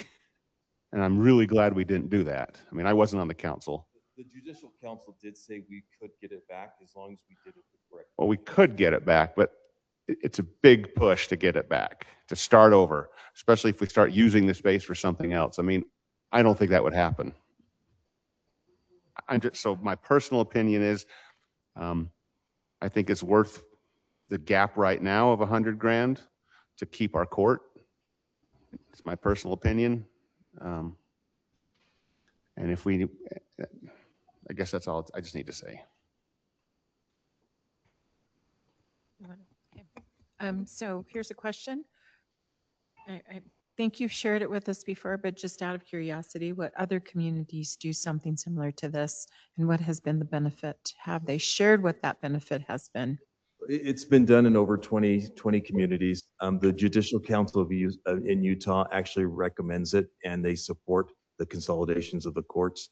When I spoke to them, they said that they think it's ridiculous that we have 240 or whatever number they said judicial courts in justice courts in Utah, and said it just in a lot of situations it just didn't make a lot of sense. So here's my question in regards to maybe some of Councilmember Johnson's concerns. Has there ever been a moment where, if you know, where there has been concern, where people feel that they're not getting their due justice, if you will, or their due time in court, or how do I want to say this, where they're not, where they feel that maybe it would have served them better to have a smaller court that they should have gone to? Has there ever been a discussion that It way? would still be going to a smaller court. It would just be the Justice Court at Wasatch County. I have not, when I did talk to several, about five or six entities that had consolidated. Mhm. And I asked them, how is it? And I mean, nobody was like, it's the best thing ever. It's similar to a police department, it's a court. You know, most people don't have the most positive experience at any court. At any court, it's true. So, True. but they said it functions fine. Okay. And they said, and they said it was, you know, but it also functions how it is now. And I think if it went to the county, I think it would also function fine. I now, you guys know I'm from California. California, we don't have justice courts, so all the courts were in the county. So I've kind of dealt with this before, and it functioned fine that way too. I don't think you're gonna get anybody that's like, it's the best thing ever, one side or the other. But I do think I mean, looking at it objectively, it seems to provide some cost savings. How much is that and no cost savings? duplication of So services. I noticed it on your, going up to where the cost would be, switching, not sure, where is that? Where is that? Oh, there it goes. There we go. So the cost would be the 492, correct? What is the actual savings though? What are we looking at? Our budget for 2025, our last budget was 619,000. That's how much it is. So we're looking at a little over 100,000. 100 plus, close to 2. No, it'd be 100 and like 25, 30,000. Well, let me ask a clarifying question. 92, Would so they keep, 500,000 to 619. are you saying but aren't they going to keep the revenue that they get and we don't, it just goes out of our hands, we're done? We Well, don't, we no, don't get a check from That them. would be, that's what we would have to agree. That's what we'd have to work out in the MOU is what would happen with our revenue. Initially, I'd be definitely, most of our revenue would go towards paying for the cost, but if we have revenue that exceeds it, we could spell that out in an MOU, how that would be distributed. Yvonne, if I may really quick. There's 4 courts that operate in Wasatch County. You got the district court, juvenile court, and then 2 justice courts, the county's court and our court. The reason we're bringing this up is as the city grows, we're going to have to add more staff. And we know that remodeling is significantly cheaper than having to build a brand new building. Square foot costs are a lot cheaper remodeling than it is building a brand new building, a brand new site. The court provides us an opportunity to expand staff by remodeling an area that already exists and not having to build a brand new building. You saw, for example, the columbarium, that was about a $4.2 million project. That's not a big project. And so you imagine a building about the same size is going to cost you about $4.2 million. It's going to be a lot cheaper to remodel the courtroom to add more staff than it's going to be to build a brand new building. And so we're at an opportunity here where we have, based upon the cycle of the budget, based upon the notices we have to give to the state, this is an opportunity for us to take advantage of this if it's the policy decision that council supports. So that's why we're having the conversation. And then we have to do it Let's do it. now because you're not allowed to decrease a judge's wage. So if right now the judge will be up for election this year. So it either happens this year or what would happen, like if you decide to do this in 2 years from now, you'd have to pay him out on the remainder of his contract. Okay. I guess that's not, There's 6 that years. really, I mean, that's just some of the questions. I mean, I'm not against it, but obviously, and that was my last question. What you shared already is that you're looking for extra space. That's what I was wondering too. What would happen with the space? What would happen with the courtroom? Are you looking to divide the courtroom? I mean, with what Councilmember Johnson just shared, you know, what if they decide to change that? Then what do we do? What if, you know, any other council in the future decides to say, well, we like having our own little court. Then what would we do? So those are just, you The know. MOU is going to put a time frame in there of how long we're attached to the county. Okay. And if it didn't work out for some reason, we could reestablish it. They said that when you can't do that is if you went about it a bad way, which is basically because we could today say we are no longer funding the court. We're not going to do anything. We're not funding it. Then by default, everything goes to the county. And the Judicial Council said if you do it that way, there is 0 chance you can get your court back. We will never approve that. But the other way, he said you can get your court back if you want your court back again. All right. Two thoughts, council. Unless I'm wildly off, I don't think I am. But that space we're looking at right there is about the size of the actual cemetery admin building, not the columbariums, but the admin building itself. That's how much space we're talking about. And then the other thing that is kind of interesting, or kind of something we should think about, is and that's got a point about growing space, but we do have a Heber Power building that is already office space. That's a tie-in I want to make here is this decision impacts what we do in my mind's eye with the Heber Light Power Building. Now, we bought that with the intent of scraping it, turning it into parking. That was the intent. But the notion was raised about potentially using it for office space, for growth of staff. And that is that is the bottom side of this presentation, is the Heber Light and Power Building right there in the middle. This idea was to add downtown parking. One of your goals was to add parking for the 2034 Olympics, and this was going to help accomplish that.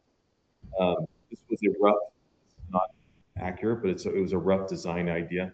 In red would be that Heber Light and Power area, and then the in orange would be the county building. And I was just thinking about it as well. If you did do parking there, that would also support if you change the fire building into like that arts center you guys were talking about. It's going to need parking, and that would provide parking for that as well.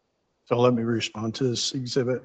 I think I know it a little bit, but with that, the Wasatch County property, that could potentially, it's surface parking, but you could potentially do structured parking there without using the Heber Light and Power. So if, let's say, that Heber Light and Power building stayed, you could still do surface parking and eventually structured parking there. So I just wanted to bring that up. The communications, I've been largely out of the loop, council, but the communications that the county is talking about with this building here and redoing the block, are they talking about building a building still where we could, Yeah, I can respond where there to could be that. some office space on a second floor or something that the city could use? So they presented, was it last week? Yeah, it was last week. It wasn't this plan. And we're considering not doing any buildings over there, but make it more plaza, park type. Yeah. Amenities like that rather than an actual building. So that's not designed right now, but who knows in the future. But that's the way we're leaning. It's more plazas, open space, and so people can gather. So no building. And then I did tour the Heber Light and Power, and I took some measurements as well, and I can kind of show you the inside of it. But some of my observations of going in it, it appears to be a residential house that converted into commercial use. It's been kept in good condition, like it's not destroyed inside. It's pretty nice inside. The building has no gas to it at all. I don't think that's a deal breaker one way or the other. It's only electric though. There's no gas lines ran to it. The building does have some communication fiber to some different locations. I think it goes to the school district. The garage in back is mostly usable as vehicle storage. It has one office, and that one is a rough office. That one's not a super nice office. I think they're using that for IT right now. And it doesn't flow super well. A lot of the offices, you have to go through an office to get to another office. That's not to scale. I had a digital thing, and that's kind of the first floor right there. So you walk in the door right there, and there's just kind of a counter there. And then there's you can see how it just kind of flows in a circle. There's definitely a few places that could be used as offices. And then the basement, it had a nice break room, a nice conference room in the basement. And then that was kind of the layout of the garage in the back. No, my opinion on the garage is we got to keep that because that would be used for storage for the park. Storage for parks and trails. There's very much a need to keep that for storage. The garage is well built, and I think we should keep it for a long time, at least until C Street maybe continues and maybe convert it. But the garage is worth keeping. I don't think the house is. We didn't buy it for that reason, and I don't think it'd be. I don't think it's a good space for city offices. A couple questions. Totally agree. What's the projection for personnel growth, police department and citywide in the coming years? What are you projecting as far as new personnel, more office space? Second question is the plan for the basement of the columbarium besides IT storage. Let me answer your second question first, the space in a columbarium.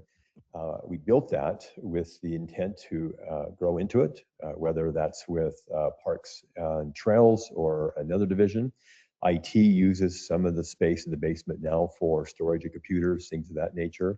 So it was intended to be used for expansion in the future, no question about it.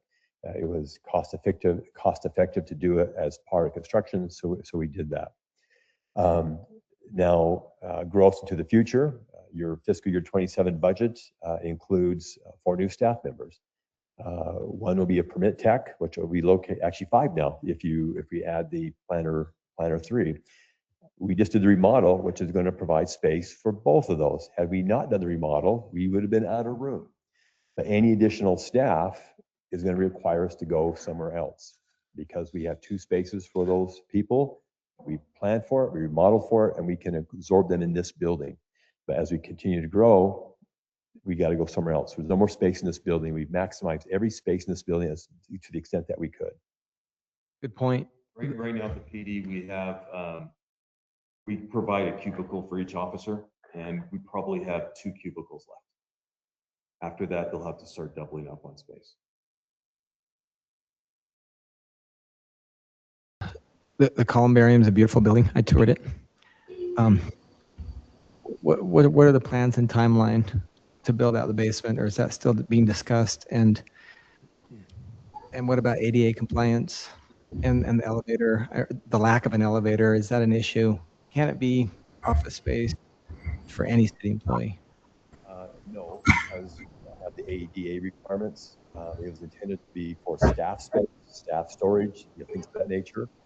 We put some of the staff offices down there, but it could not really be accessible by the public because of the ADA lack of requirements. No timeline. We were able to build it as part of the project, but no timeline in terms of how and when we grow into it.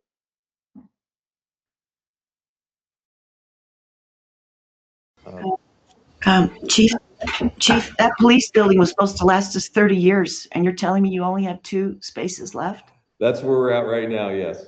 Wow, that's a lot of growth, isn't it? It is. And so really what I need though is direction on what you want me to do with the courts, because it's kind of a time sensitive. If you want me to look into an MOU and come back to you, I can do that. If you don't want me to do that, I don't want to spend the time to do that. I have other things to do. One other thing the judicial court did say, another reason they encourage it is because you end up with a more robust court. We'd end up with a level 1 court because of the number of cases that they handle. So they've seen more things, and usually they're a little bit more consistent. But what was I know you told me already, you told us already the urgency right now is because there's an election.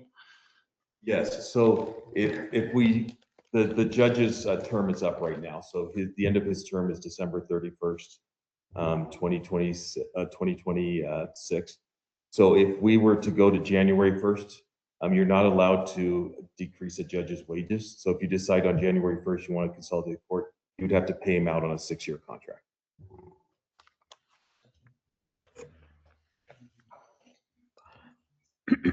I'd like to hear what the judge has to say. Yes, that's what I was going to ask the judge and also our attorney, prosecuting attorney as well. Yeah. Mark I'm and just curious. Yeah. If we can get your way in on from both of you, whether you think it's a good idea. I know you have a little bit of bias there. Well, I'm obviously biased. My staff and I are concerned. But I can't disagree wholeheartedly with the chief's presentation. I am a little off by the budget. This proposed property tax thing says that the budget's $399, and I ran the numbers so far this year, and we're on track to be $396. So I'm not sure how we're 100 negative based on your budget and my actual numbers. But I think the real key here is something that Mike Johnston, and actually Sid said it yesterday, and I would quote him, just similar to outside consultants, sending the court functions to the county would be like hiring consultants. They're good, but they're not here. They're not part of the city. They're not subject to city control and or direction. I talked to Celeste Johnson. I knew her before she was married, so it takes me a while sometimes. And I said, why did you hire the city? He said, because the county, and I'm paraphrasing, so don't blame her if I say it wrong, but basically the county was hard to work with. They didn't seem to care, and the price when they renewed went up drastically. Sort of what Sid said yesterday, isn't it? Over the last 5 years, our percentage of courts gone up from 38%, 38 to 43. So it's going up increasingly. We average about 200 tickets a month. So that isn't drastically different. Like I say, about 100,000 in the budget. I'm not sure where that break came from, but Yeah, and the county handles about the same amount of traffic, a little bit more than us. yeah, We they're actually about handle more small they're claims. than they do. 0.6. Yeah, We handle more small claims. They handle a few more tickets and citations. I think we were at like 2,900 cases a year, and the Well, county was and- at like 30. and that's hard.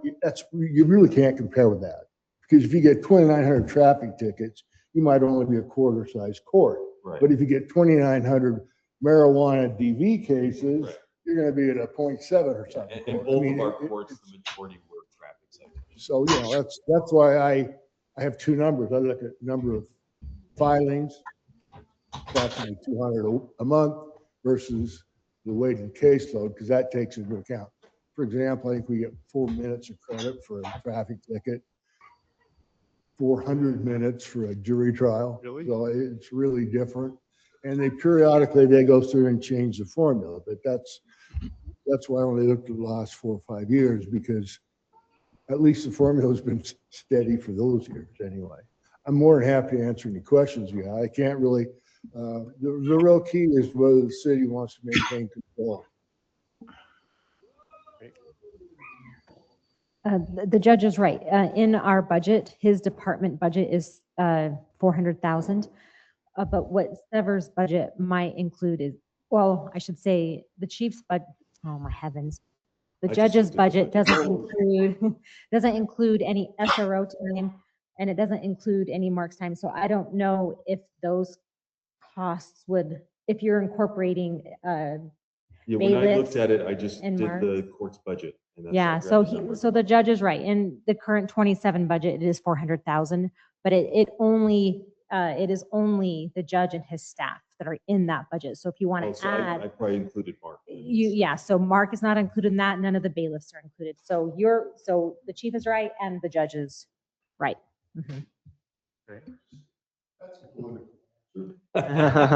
Everybody's right. You're right. Yeah. So Mark, if you don't mind coming, just weigh in on this.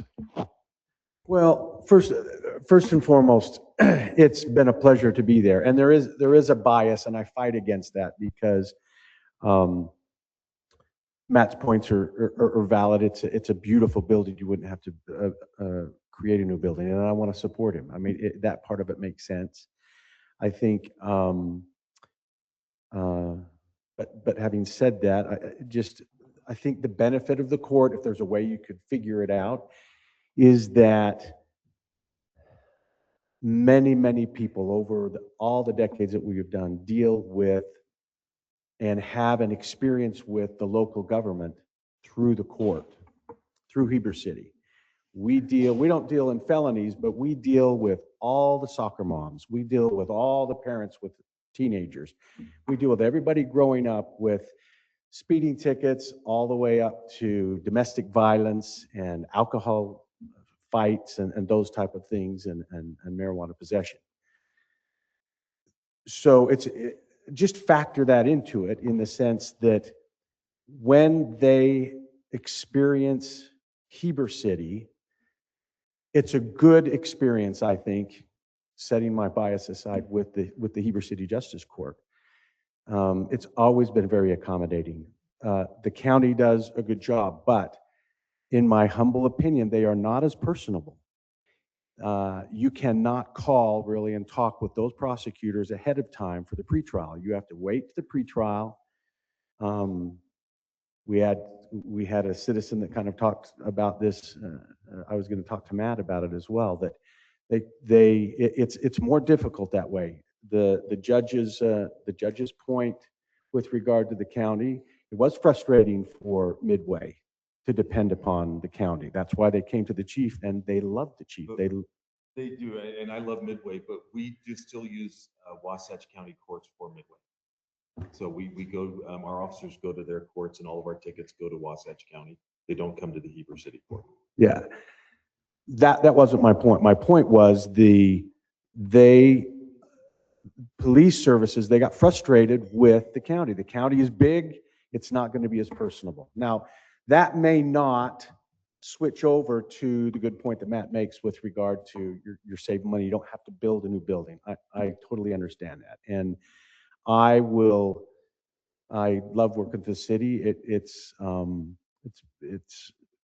I want to be a team player, and I want to support whatever you want to do. So if it makes sense financially to do that, I support that. And I just wanted to kind of give you, and with regard, I will disagree a little bit with, and it wasn't the chief. It was information the chief got with regard to consistency. The fact that you say that the county is a more robust, or that they told you was a more robust court and handled more things and were more consistent. No, that's not what I meant. Okay. What I meant by that was if they were to combine, they would be a more robust court. So, like the judge mentioned, most of the stuff on both courts are traffic tickets. And so, and the judicial council said they do a horrible job of like looking at a court because they just look at total cases and they don't differentiate very much between, they're actually starting to now, but between traffic tickets and the other ones. So somebody could handle traffic tickets and be really bad at trials. He said when you get more work for the court and one court is doing it, so they have a higher workload, they're going to see more things. There's going to be more jury trials for that one court because now they have double the workload. So it'll be a little bit more robust court if they were to combine. That makes sense. The staff would see a general part of it. Okay, that makes sense. Yeah, he would. And so anyway, that was it.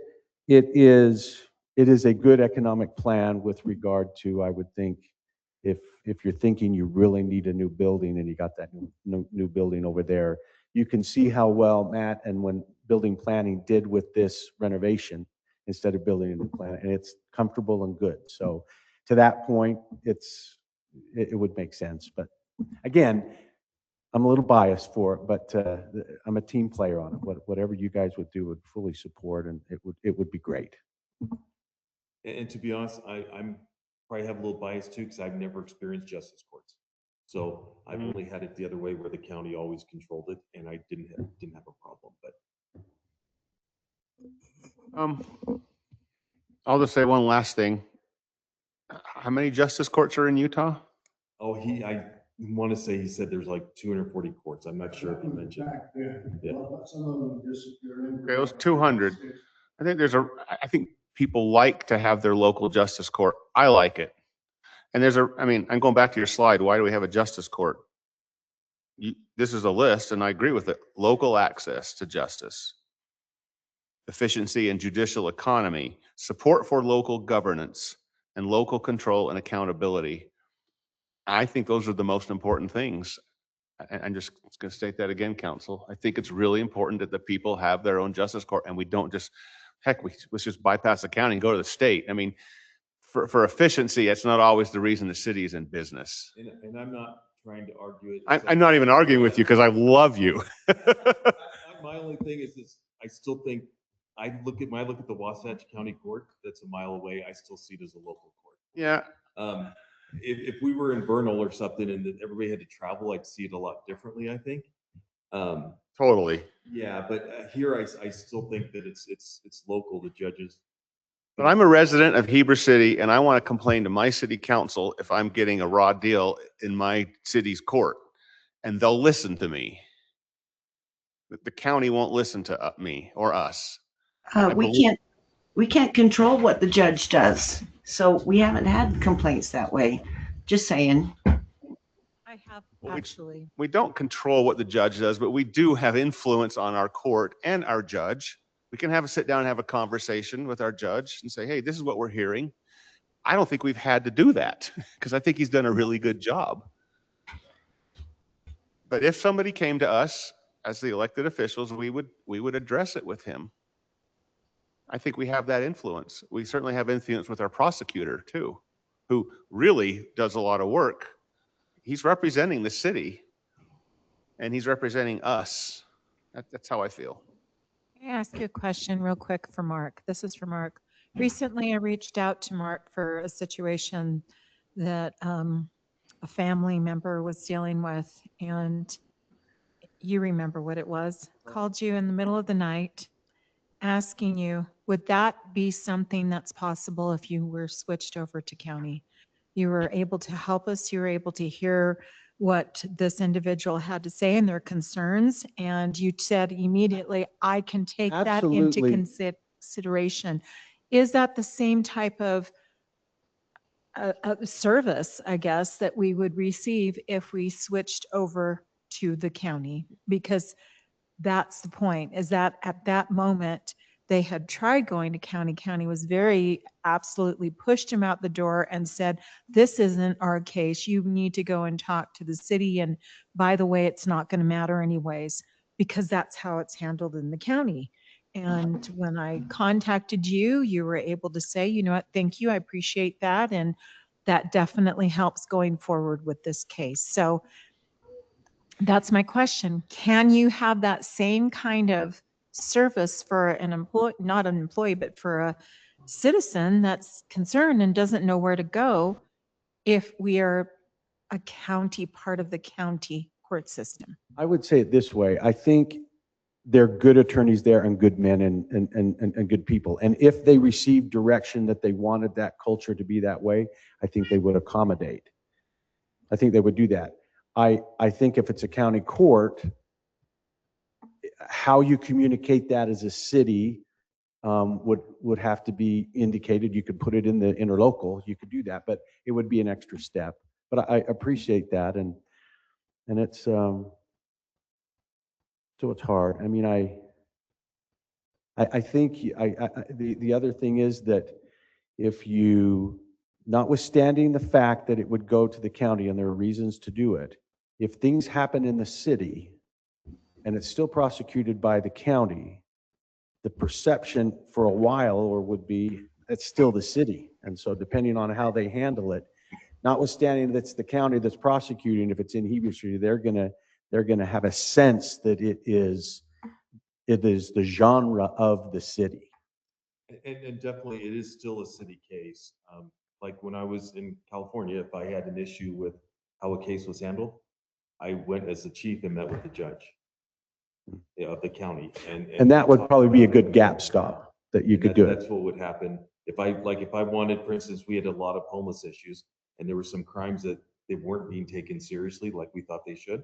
So we went and met with the judge and we said, hey, we want these crimes taken more seriously. And that's what the judge did. They still listen to us. I would say this too. But definitely you do lose some. I mean, it's a relationship thing. You do. You're not going to have that same relationship with McKay. However, I do. I can call McKay in the middle of the night and get an answer from McKay. But if I don't know McKay, then obviously you can't. Here's your strengths that you have. You have the chief who has a good relationship with them. So I think absolutely that would happen. You have Matt who has a good relationship with the county and with Dustin. So that helps. That helps those situations. The other thing to consider is if it makes sense financially and you take into consideration what Matt's saying with regarding to building a new building and you look at the savings that you have and it makes everything else considered, then it's probably a good move for the city with those things. I just want you to take into consideration all those other factors if the numbers are about the same or it's not. But Matt would make a pretty good pitch that economically it might be good.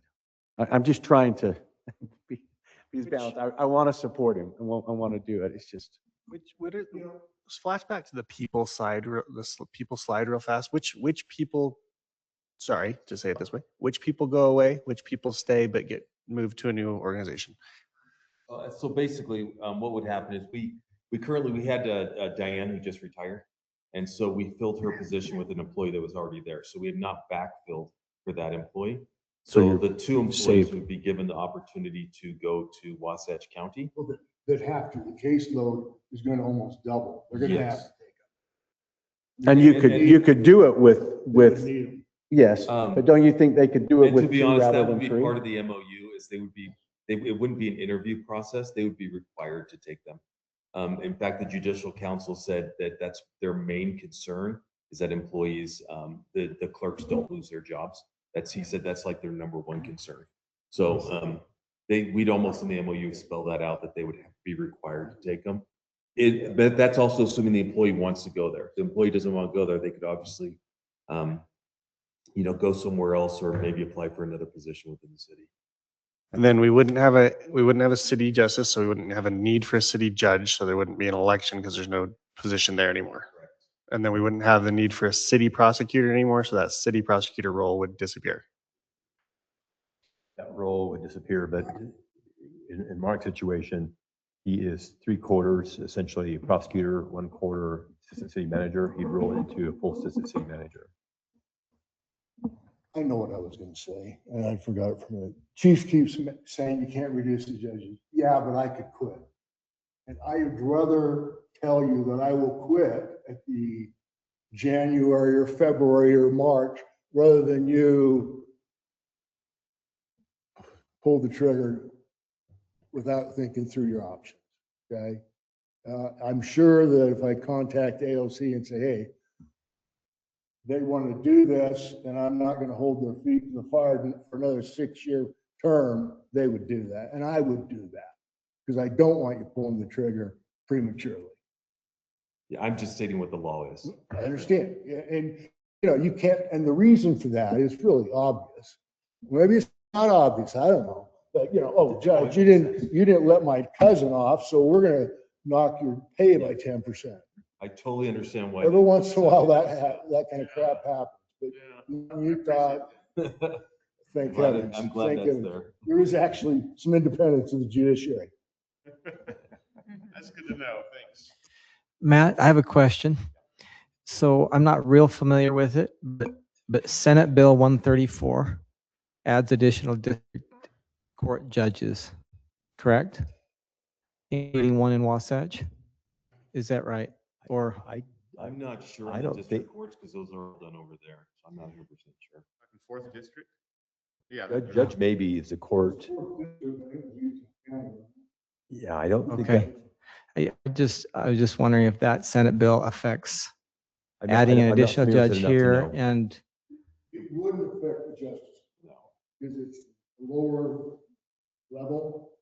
District court handles felonies, divorces, and all that good stuff. I don't know. Right.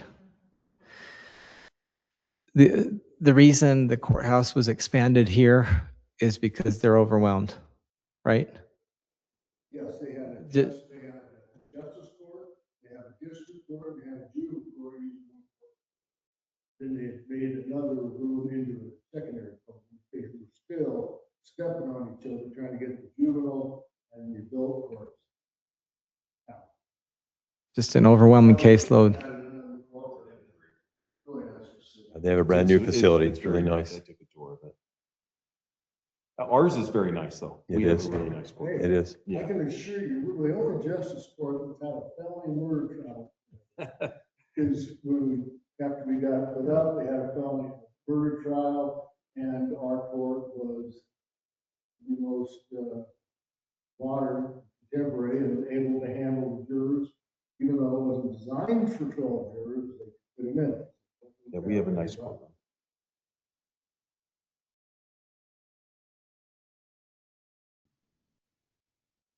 Let me ask you one final question. This is for Matt. So you're saying that because we can add to, obviously, we could put in some offices and so forth and expand staff in that direction. Why can't you do the same for the current Heber Light and Power building? Why would we not be able to update it and do similar? It's actually in proximity, it's closer to the main offices, whereas that's a little bit further. I mean, not much further, but it is. Why could you not do the same? You could. In fact, I think that's why Aaron suggested that we tap the brakes on scraping the building, as it could be used for the overflow of staff into that building. I will tell you that the county is spending millions of dollars on a brand new admin building to bring all the staff back under a single roof. I understand that. And the council bought the Heber Light and Power not to I what it was understand. staff, it was for parking. I know what it was for. I understand all of that. I'm just saying if we are at a point where we're removing our current system in our court, that obviously there had to have been a reason for it. And I know that I understand, Chief, that this is something that might have been done and it might be getting done in other places too. But if we're at a point where we're trying to once again separate and turn this into something, one thing under one house, for whatever reason back in the day, it was brought so that we separated it, because before it was done through the county. And I don't know if, again, if it was staffing issues, if it was just an extreme workload that they were dealing with. I don't want us to find ourselves that we are becoming the redheaded stepchild of Wasatch County, because here we are going, well, we need to do our court cases too. And they kind of look at us as, well, you're at the bottom of the barrel. We've got some bigger stuff to deal with. I don't want that to happen either. I want us to be able to take care of our citizens the way we need to. And let's be honest, Heber City is bigger. It's starting to grow. I mean, we're obviously of the biggest of all of the community. I'm sure a lot of people wish that wasn't happening. I, for one, but I want my citizens, I want to make sure our citizens are getting what they need. And when it comes to court issues, it's such a personal thing. I mean, there's so many things that are happening there for families, and if they're having to wait, if they're ever at any time would have to wait because the workload and everything else is so much worse and so much higher and a higher volume as it would be in trying to combine it at Wasatch County, I would have to agree with Councilmember Johnson that, we are eliminating something that has been a positive and something good for our community and its citizens. And I would probably lean more in that direction, and then would ask that maybe we consider that building. I know, we would love to have everything under one roof, but we don't already. And the only other option then that would be closer is that building next to us. Once they vacate that building, well, then we have it right here on this campus. And maybe that becomes the next area. Maybe that becomes, I know we don't want to build a new building, but it's possible that we use it. It's been used for how many decades now? As the county seat, I don't see any reason why we wouldn't be able to use this. Sell it to us. Why? Lots of stuff there. The Well, then we look at the one around the corner. the building, the Heber Light and Power, and just to be super clear, I know we can still scrape it. My opinion is we don't have to be in a hurry to scrape it, right? We could scrape it 4 years from now if we need. It's Scrape it 6 years functioning from right now. It's a functional building that works for a number of whatever we wanted it to do. And I just think, if Chief, you're saying, we're on a 6-year cycle with elections. Okay. Well, we're a year into building things at the park, and we haven't ever filled up, I don't think, every spot that could be offered at Heber Light and Power once there's no employees there, right? That's another 30 spots now without restriping anything, right? I mean, there's things that can be done, and then we're adding a ton on First West, and we're adding striped, we're adding angled parking here. And until we're using it, I don't know why we would just wipe it out just to make concrete asphalt, which we could do at any time in the future, is my point. We may still need to do it, but we could do it at any time in the future. I'd rather use that now, scrape it when we have to, and I bet you it's 5 to 6 years, and at that point, maybe we talk about consolidating the courts again. I don't know, that's my opinion. You prompted a couple thoughts. If I can get back to you really quick. Cities exist because counties are either unwilling or unable to provide the level of services that city residents want. So they incorporate, and that's why you have cities. But when it comes to like the sheriff, courts, health departments, those are traditional, at least state of Utah, traditional county functions. Yes. I know it is. I've seen it. I realize that. I'm Mhm. just saying at this point. And yeah, go ahead, Sid. I'm sorry, you've been waiting. No, it's good. So I'm mixed right now, and I understand where Matt you're coming from. Yeah, it's hard to get office, and we're growing as staff here in the city. Again, I love the personal aspect that Mike brought up as far as, keeping it in the city. I like that a lot. And I think it's something that I'm still torn. Both ways. I can see benefits in both. And I don't know our next steps right now. I'm still thinking about it. That's a good And point. Do we have to make that decision right now, or do we just have to make it before the election? No, our task was to bring this back as instructed by you. And so we're checking that box. yeah. So again, I'm still weighing the options. It is expensive to build these days. It's cheaper to renovate, as we see and as we know. But again, having that local presence, like says, for our citizens of Heber, which we have the most, right, in the valley. Yeah. So I'm leaning more towards that, keeping it, and let's figure out. Yeah, and figuring out, if we could use Heber Light and Power, how many parking stalls would that get us? Maybe 6. So, yeah. Well, 4 in front of the garage. Yeah. And then the front of the building. So it's actually like 22. so maybe like Aaron was saying, we wait, within 6 years, we'll scrape it and do whatever. I know the vision and I have the vision. How long are we going to keep the county building, up and going? I think that's kind of temporary. It might be a couple of years if that, or it might turn into a full time or a thing that's lasting many years, and we're gonna have to figure out parking there. So, personally, I'm leaning, let's keep what we have. That's me right now, just from the personal touch. I understand that, we need to figure out where we can put and provide offices for our staff. And of course, yeah, it's better under one roof, 100%.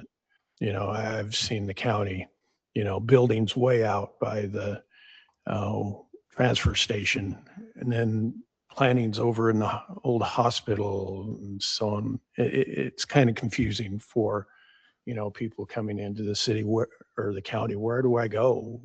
Where are the offices? So I understand that point, but, I love the personal touch that we have here. We're small, but we're big, but we have, we take care of our community. So In the realm of it being cheaper to renovate, how much is it to put a wheelchair lift in the admin building and thereby be able to put people downstairs? You could. I mean, Some are a could lot we more- put could we put desks downstairs, and if you have to meet with someone, you take a room upstairs? I mean, You could. what I mean is like, you certainly you have to accommodate employees, but maybe those employees have an upstairs office. I see that as a flex space for creative inclusion, just as you described. Yeah. Absolutely. Anyway, that's my thought. Final question, sorry. Yeah. Are there fees that can be increased to help kind of close that gap that you're saying that we would save if we go to, I think there is some stuff we can do, and I'll talk to the Mark and the judge about that at a later time, if that's okay. all right, just a thought. And then, no, from what I'm seeing though is, and especially with the judge's statement, I was mainly there was a time frame associated with it, and that's why we were coming back. No, and we appreciate that. And so with the that's your judge's statement, job, I don't think is that to time frame inform really us. exists. Yeah. So No. I don't think we're in a Thank you. I Thanks. should address that. There are certain things you guys have total control over. One is what things do the police enforce, right? All I can deal with is the tickets that I get. But the other one is, and I've mentioned it a few times in the remark, but certain charges are city ordinances, like the dog ordinances. Do you know how much a dog at large in Heber? It's $46. You want to know what it is in Utah County? 1,000. So that's an example of, one, is there things you can change? Yeah. Yeah. Tweak on those fines because you have the right and the power and the responsibility to tell the community, this is what we care about and this is what we want enforced, either through police action And we actually or just adjusted. fines. Yeah, Okay, they're different. They're not 46. all right, well, I haven't had one. It's a good reminder though. Anyway, and so I'm sure there are more than just the dog tickets that are out there that could be adjusted. So just keep that in mind. I know when I interviewed out in Duchesne a few years ago, and they said, well, we have these problems with all these zoning and these, they didn't say this, but the crazies out in the woods, right? And I said, well, I can only deal with the tickets you bring to me. So you're going to have enforcement officers, whatever, go out and deal with these people. They go, oh, we didn't realize that. They didn't realize that judges only deal with what we get handed. Zoning enforcer. Yeah. For direction, you were about to say like what I'm hearing, and my direction, if it's possible, is we have to be focused on budget right now. The numbers of consolidation and stuff, the budget thing. I mean, personally, I would like to hear from the mayor, not from the mayor. I would like to talk to the mayor. She's not here tonight. I'd love to just talk about. I'd like to talk to you in a way where I can understand what you're feeling about without going another hour. Is what I'm getting at. Of course. What I'm saying is I'd like to talk, and then perhaps, you know, if we need to bring it back, we can bring it back in a couple of weeks or something. That's my thought process. Is I'm on the fence, like Sid said. I don't see a definite one way or the other right now. I don't, but I haven't really given it that much thought, to be honest, either. So I'd like to understand where the mayor's coming from. I can ask more questions and think more about it. Look, it doesn't seem like we need a decision Notwithstanding today. your desire to meet with the mayor, is there support to consider a different path than what we're currently on? Because that's really what it comes down to is, right, the majority. If there's not enough support, we're not going to spend any more time on this. I agree with Aaron that I'd like to get some more information. Okay. Just doing a little research, it looks like there are some cities in Utah that have combined. Okay. But 81 judges for 115 combined, or courts, some of which are combined. So how's it going in other municipalities? I know some of them have combined because of funds and resources, and it makes sense. But there's definite pros and cons. You lose some of that local control, that local touch. And is there a possibility that it gets overloaded? If it's consolidated, it gets overloaded, and there's longer wait times, and it's less personal. What would be an ideal date to make a decision by? So they said that the council was to decide to do it, and it's just a matter of the MOU, and the judicial council needs about 60 days. What about the judge, Pittsburgh, in that timing? So we just would have to have it done before December. Okay. But likewise, the judge said he would be happy to step down, so we're done. So there is some time.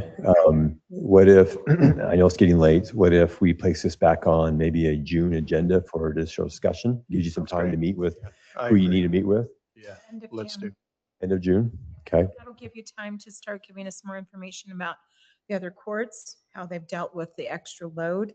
Maybe finding out also, and looking into the Heber Light and Power. I still don't think we should just eliminate that potential. The sense I'm getting from you is to not plan on getting that raised, keep it there. in that sense, For the time For being. now. for the time being. You know, I think maybe, eventually it's a parking lot. Just not, Yeah, and that's, it makes sense just because. But if we are able to move some of our offices over there and we can keep it and it comes back with a good price tag, if you will, then I'm saying why raise it and we can find the parking. And if we need to, then we look into possibly taking down, you know, maybe part of the building next to it, which would be the county. Okay. Nobody will like this thought. No, this next thought I'm going to say, nobody will like this thought. But Heber Power is already office space. The Wave building is not. If we're going to raise something, Yeah, and we, Honestly. if and that's been in. nobody will like that, considerations. but if we were going to raise something Right, and turn it into parking exactly where it's needed, I don't think it would be the Heber Power building first. But there is some There's some benefits. stuff there, yeah. Well, it's benefits with the wave to commercialize it and get commercial right by our park where it makes a lot of sense. So yeah, Which I there's a lot of understand, things. but then we're going into a deeper discussion as far as I'm concerned as to why we're keeping the firehouse to do what planning shared with us, and why not do it in the Wave then? Right there in the plaza where we're That's a trying to great keep idea. that. And then we Let's wait. raise that building instead, and then we've got plenty of parking there. Absolutely. That would be a fantastic, and good potential for analysis. future Just look at it. raised parking structure there with an office building that maybe becomes a office, or not office, but maybe even becomes a parking authority building right next to a Yeah. parking structure. I mean, there's a lot of I potential. think it'd be good to brainstorm the options. I mean, in our last meeting, you talked about, right, we talked about inspecting the wave building. We're talking about brownfield and Kurt doing basic inspections, painting it up, fixing it up, and then renting it out. But it'd be good to look at potential city office space there, or the fire building, or Heber Light and Power. So lots of options. No, thanks for bringing it back. course. Yeah. So in terms of, thank you very much. In terms of the next steps on the budget is Sarah will put together the updates that you've given us and have it available, I think it's 10 days before the June 2nd budget hearing. So we'll have that document. We'll have that document ready. It will be on your June 2nd agenda for public hearing. Do you want to consider its adoption that night, or do you want to wait to the second meeting in June to adopt it? I would suggest. That's true. Thank you. That is true. So we'll have the public hearing. Wait till the. The That's a public great hearing isn't clarification. until August, correct? Yep. Well, there's two public hearings. There will be a public hearing in June, on June 2nd, but then there will also be a second one in August in conjunction with your truth and taxation. So we'll have that on your June 2nd meeting for the required public hearing. Might be And sick then that if you, what's that? Nothing, keep on going. So we'll There's have the June chatter. 2nd public hearing, and then we'll have your truth and taxation hearing in August. Perfect. We've yet to set the date for August We'll do that at Right. your May 17th meeting, 19th, It'll just beep for a little while. It stops. May 19th. May 19th. All right, Heidi, I'm turning it back over to you. First, I want to say thanks, Chief. Sorry. Seriously, thanks thought I for was doing unmuted. it all Thank- together. Everyone, I know it's late. It's probably too late for public comments that were listed on the agenda. But let me ask a question first. Does this mean we are not having the meeting tomorrow, or we still are? I don't think we need it. No, Okay. no, we're good. We're golden. Let me ask, Matt, is there anything that we skipped over that we really should have talked more about? No. Okay. You've spent the last 3 days and 8 hours of meetings over your budget. So thorough review. And I think that if there were any lingering questions or questions that pop up until We can June, you cover can 'em. ask them in June, yeah? Yeah, we can It's cover 'em. not- It doesn't have to be the last time we talk about it. So you know there are no public in the room. I don't know about online I with was the just 7 going to people. ask that. I was just going to ask if there's anyone in the room or online that would like to give a public comment, and I will open the public comment section, So we can please. see. 3 minutes apiece, please, and state your name. Yeah. Okay. Anyone want to raise their hand online for the public comment? Okay, you're still I not guess I seeing. forgot that our employees are public, so maybe Russ sometimes does that. Andrew, I think you're taking Trina's spot. Do you see anyone raising their hand online? Nobody's raised their hand online. Okay, going once, everyone on the public comment. Anyone in the chamber or online, please raise your hand or come to the podium. All right, going twice. All right, we are done with the public comments, and the next thing on the agenda would be to adjourn. Is there a motion to adjourn? Moved. Thank you. Second? I'll second it. Thank you. All in favor? Yes. Yes. Thank you, Mayor. That's everybody, right? Okay, Sarah. just wanted to check. Thank you. Sarah, All right. I say we give you an applause.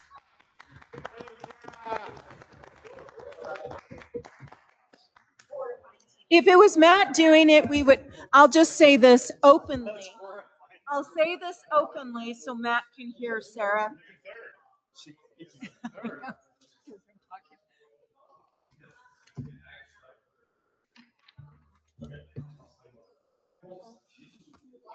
Goodness. Sarah.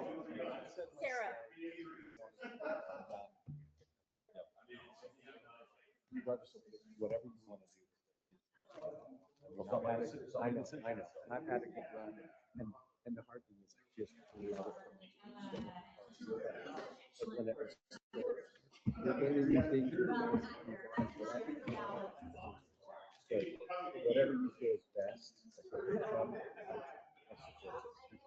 I just did it for me. I know. You're good, man.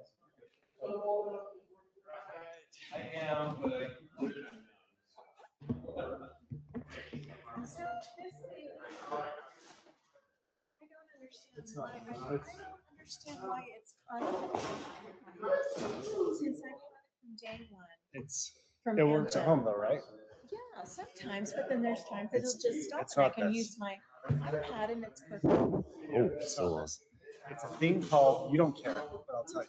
It's a thing called DHCP addresses. It's the addresses that little box can hand out. And he manages. It doesn't. I hope you pick up, Matt.